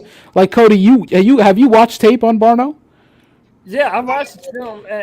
He's crazy athletic and super fast. Dude, the guy's a monster. There's tons of untapped potential. Honestly, you could say that about our entire draft class. Maybe not. I mean, Ikem Ekwonu looks pretty complete. Yeah. But everybody else, you very clearly see the upside in all of them. And by the way, you're talking about, Pop, you're talking about, what's the potential of having Burns on one side and Barner on the other. Speed. Yeah. I want to have Spider-Man on one side and Venom on the other. Yeah. Speed. Let me tell you, I could very easily see some 3rd and long situations or just some very clear passing downs. Yeah, where they put that speed on him. I think they're going to put him like Hassan Reddick, right? He's supposed to be like. You could put. No, I wouldn't. Like because he doesn't. Barno has a lot of issues that Brian Burns did early on, where he bites on the play way too hard, and then he can't come back on the run game because his run defense, I think he graded out as a 68. But I mean, he's a rookie, so I mean, take that as you will. And who are you talking about? Amari Barno. Oh, for his run defense? Yeah. Yeah. I'd definitely be down to see him out on there on obvious passing downs. I think they're going to move Shaq Thompson to middle. I don't necessarily. I don't want him. I don't want him in the middle. But I believe that's what we're going to do. Even Scott Fitterer made a mention that even in that interview, he made a mention that he said that when he was asked about Smith, Brandon Smith, and he said, "Bro, we're planning to use him more on the outside than the inside." Yeah, so it's traditional outside linebacker exactly. role. And for Brandon Smith, yeah. See, right. it's like, I don't know. I don't know that I agree with that, man. Like, listen, between Brandon Smith needs to play in the middle, man. Yeah, I agree. He compared himself to Tremaine Edmonds, boys. Yeah, but Cody, you know what they're trying to do? They're trying to fill what Jermaine Johnson was doing in the outside. That's what they're trying to push him as, because he's actually good with coverage and he probably will line up correctly compared to Jermaine. The Barno, whatever, bro, he is not ready. No, we're talking about Brandon Smith. No, I know, but you guys were talking about pairing him with Brian Burns, bro. Fuck that shit, man. I want to see play. I want to see Gross. What's his name? Gross Matos. How do you? Yeah, bro. What the fuck is going on with him, G? We don't play him correctly. Hey, that shit pisses me off because he is talented, and I feel like he could be an everyday starter. But bro, in a 3-4, yes. In a 3-4. We're set for a 3-4 defense, man. Yeah, but we're going to play a 4-3. But the last 2 years, we don't have the personnel for a 4-3, man. Bro, that's a fucking mistake, man. We are a 3-4 defense, man. I will say this, and then I'm gonna catch y'all later, though, y'all. Yeah, Pop. All right, Pop. Later, dog. I'll let y'all. Bro, why would we be a 4-3 defense, man? That's so stupid. We don't have the personnel for a fucking 4-3. Why GM? Yeah, I mean, I think you could play fucking stupid, man. Like a permanent hand in the dirt defensive end. But I did want to shout out Marquise Haynes, because I feel like Marquise Haynes is going to be another name that they're going to use probably more than we're expecting him to. Man, Marquise Haynes ain't shit, bro, and he ain't ever going to be shit, bro, and he hasn't done shit, They G. said that about Mario Addison once upon a time, too. Bro, he can't even sniff Mario Addison's jock strap, bro. Well, that's kind of strange. That's just facts, man. I want to see you. What's his name? I just want to see Gross play, man. He is playing. He just doesn't fit in a. He doesn't fit traditionally as a put his heels on the ground and just go in the pass rush. These are my starters, bro, for my front seven for the Carolina Panthers. Unfortunately, we have Derek Brown's soft ass in the middle. Oh, what? Hold on now. Hold on, no. You said Derek Brown is soft? Derek Brown's soft as fuck, dude. Oh my goodness. Bro, Derek Brown was nothing like Star Lotulelei and K1 Short. He was never near those guys, bro. And that's fact. Star and KK had each other, right? When they were doing their business, when they were at the top of their game, Star had KK, KK had Star. When Star left, KK didn't look the same, did he? So he did. But he was always hurt, though, G. You can say that Derek, whoever you want to say, compare Derek to, if he's KK, if he's Star, he needs a running mate. Yes, he does. There were plenty of times last season where I saw Derek taking on 2 blocks and a gap open for a linebacker or another defensive lineman to slide in and make the tackle. And Jermaine Carter is on the same side of the field as Shaq. The man can't block 5 people and rush the passer at the same time. And like also, this is why people, people got mad at me when I said this shit at the time about us using the top 10 pick on Derek Brown. It was a mistake. It was a mistake. No, Jimmy, you didn't let me finish, bro. I'm My saying bad, G. This is why people like us drafting him top 10. This is why I never wanted to draft him top 10, because now expectations for him are way higher than they should be for a defensive tackle. Exactly. Like, listen, his only job that he is ever going to do for us, he might get 4, maybe 5 sacks a year in a good year, but this guy is meant to be a space eater in the middle. He's not going to be an Aaron Donald. He's not even a Fletcher Cox. Like that's just not what he does. So in a league that doesn't run the ball anymore. yeah, I mean, dude, and so it's like we really kind of have to, like, we're almost putting too much on him. Yeah, they benched him last year, but dude, our coaching staff last year, especially at the end, our coaching staff was just ass, man. He was, even if you like, I think everybody could agree between Brady, Rule, and Snow. Snow has been the most consistent, decent, good coach out of the three. Brady's no longer here. Hey, I wouldn't even say Snow has been consistent. And that's the I don't thing. think he's been decent either. There's been like last season. It was a great showcase of what I'm alluding to. There were multiple instances. The Dallas game comes to mind in particular. We were running a nickel set, knowing that Dallas wanted to run the ball. He should have been out of that defense after they got like the first big run. You're asking a safety to come down and play. I don't care how good the safety is. Ezekiel Elliott and a safety. That's a win for Ezekiel. We should have been in a nickel. We should not have been in a nickel defense in that game. We should have gone to a 4-3. Yeah. Like it was too easy to just adjust 4-3. Y'all want to run it? We gonna go old school. And by the way, JD knows this too. Go watch Brett Coleman's video, man. He talked all about this. I'm telling you, like, so there were multiple times last year where Snow tried to get cute, and the defense paid the price. Too cute. So, and to your point, we don't even run a traditional 3-4 or a 4-3. We run a 3-3 whatever. It's fucking horrible. It's a Big 12 defense. But by the way, I'll say this. I'll say this, and then I'm gonna throw it to Kenneth. I do think that our defense the past 2 years was kind of a necessary evil rather than what they wanted to do. Does that make sense? Like I think that if you look at their defensive line and their linebackers, and especially when they were trying to add to their defensive backfield, like they kind of felt like they were vulnerable if they didn't play that style of defense. Now, this year, they have a better opportunity to go a full base 4-3 or... and even then, Cody, we won't. Because with the amount of DBs we picked up, we won't. And by the way, so this is kind of talking about what we're talking about. They made one of the guys from 4-Man Rush, Kev, he put stats comparing the third year or the first and second year of K1 Short and Derek Brown, and just kind of comparing the numbers.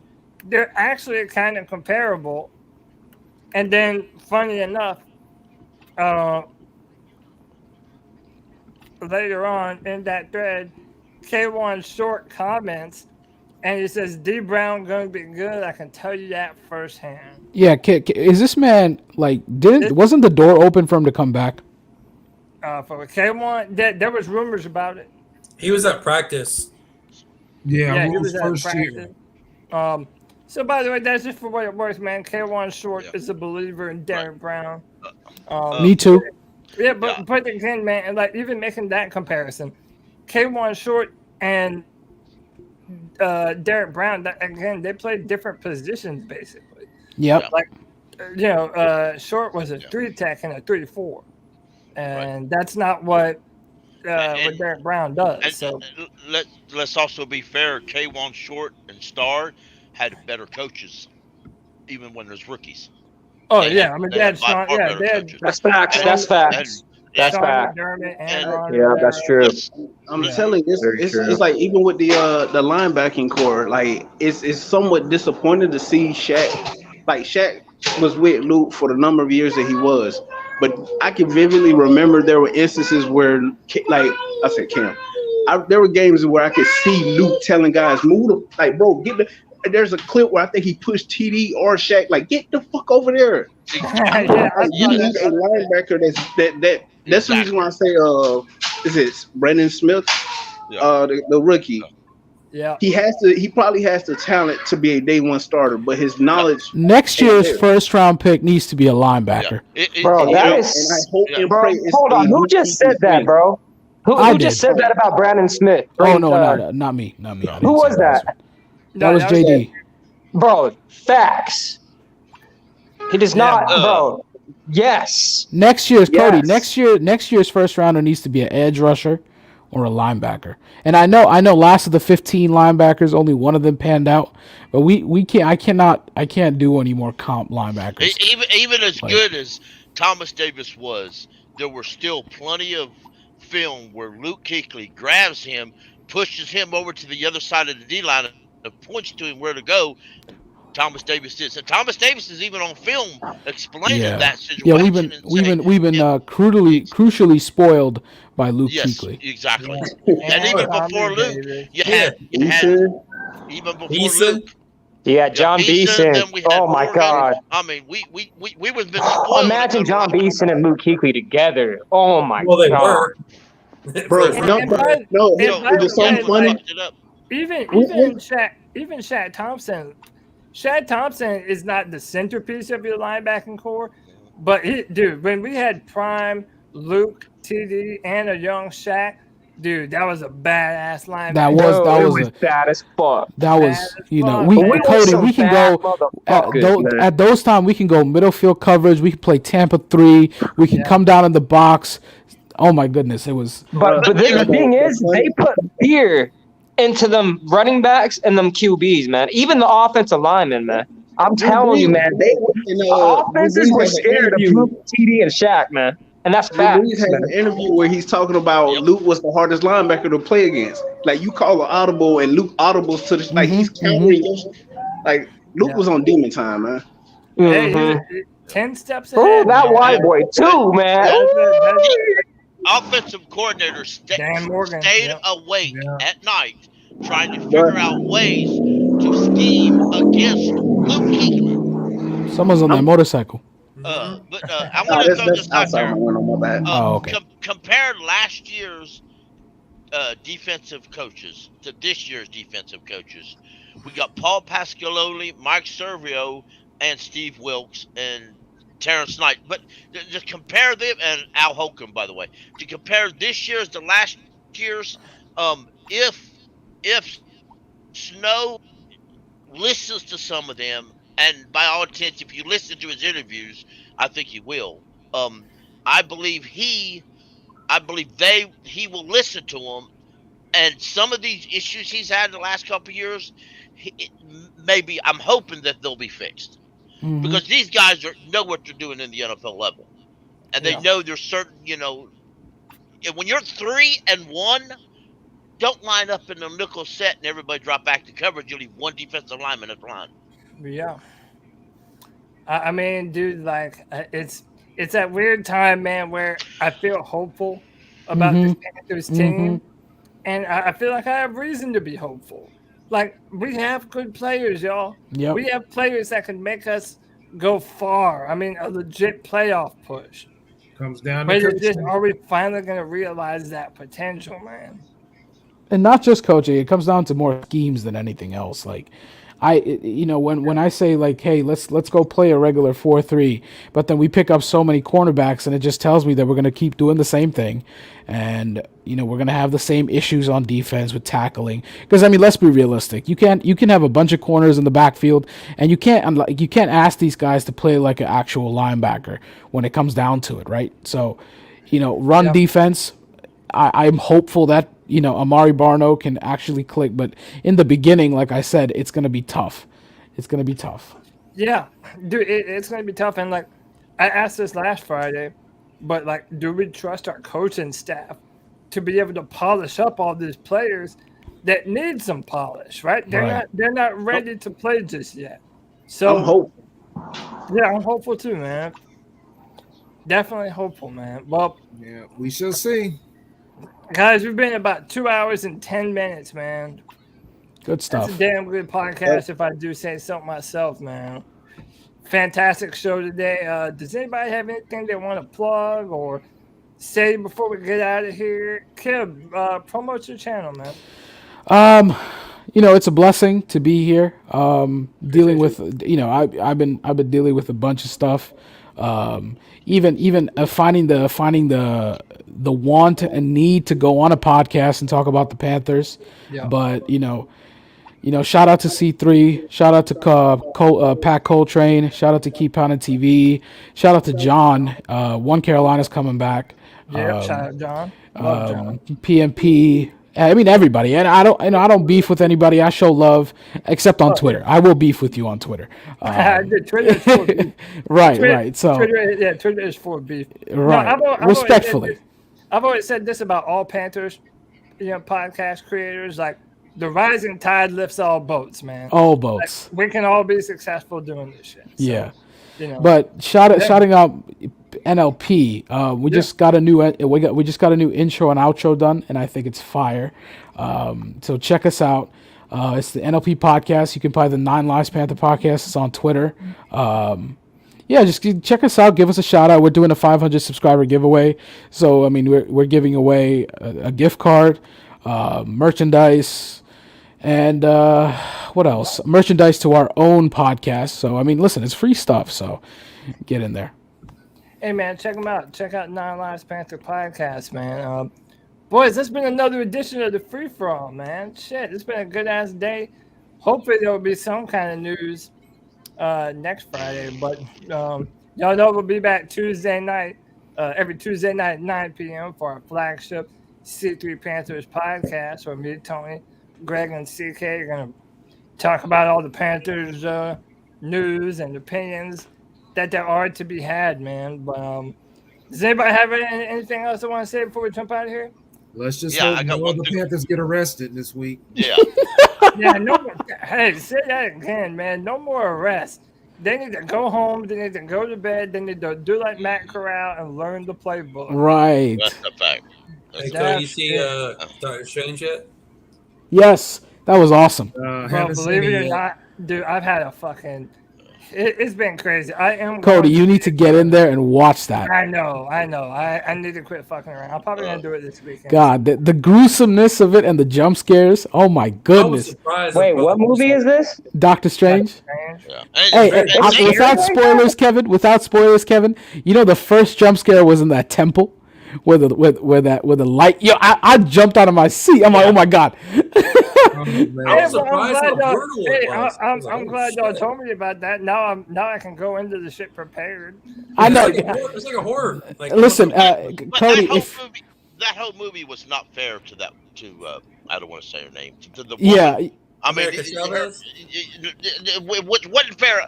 I mean, now she'll never be a superhero in another Marvel movie. It just can't happen that way. I mean, you can't trust her.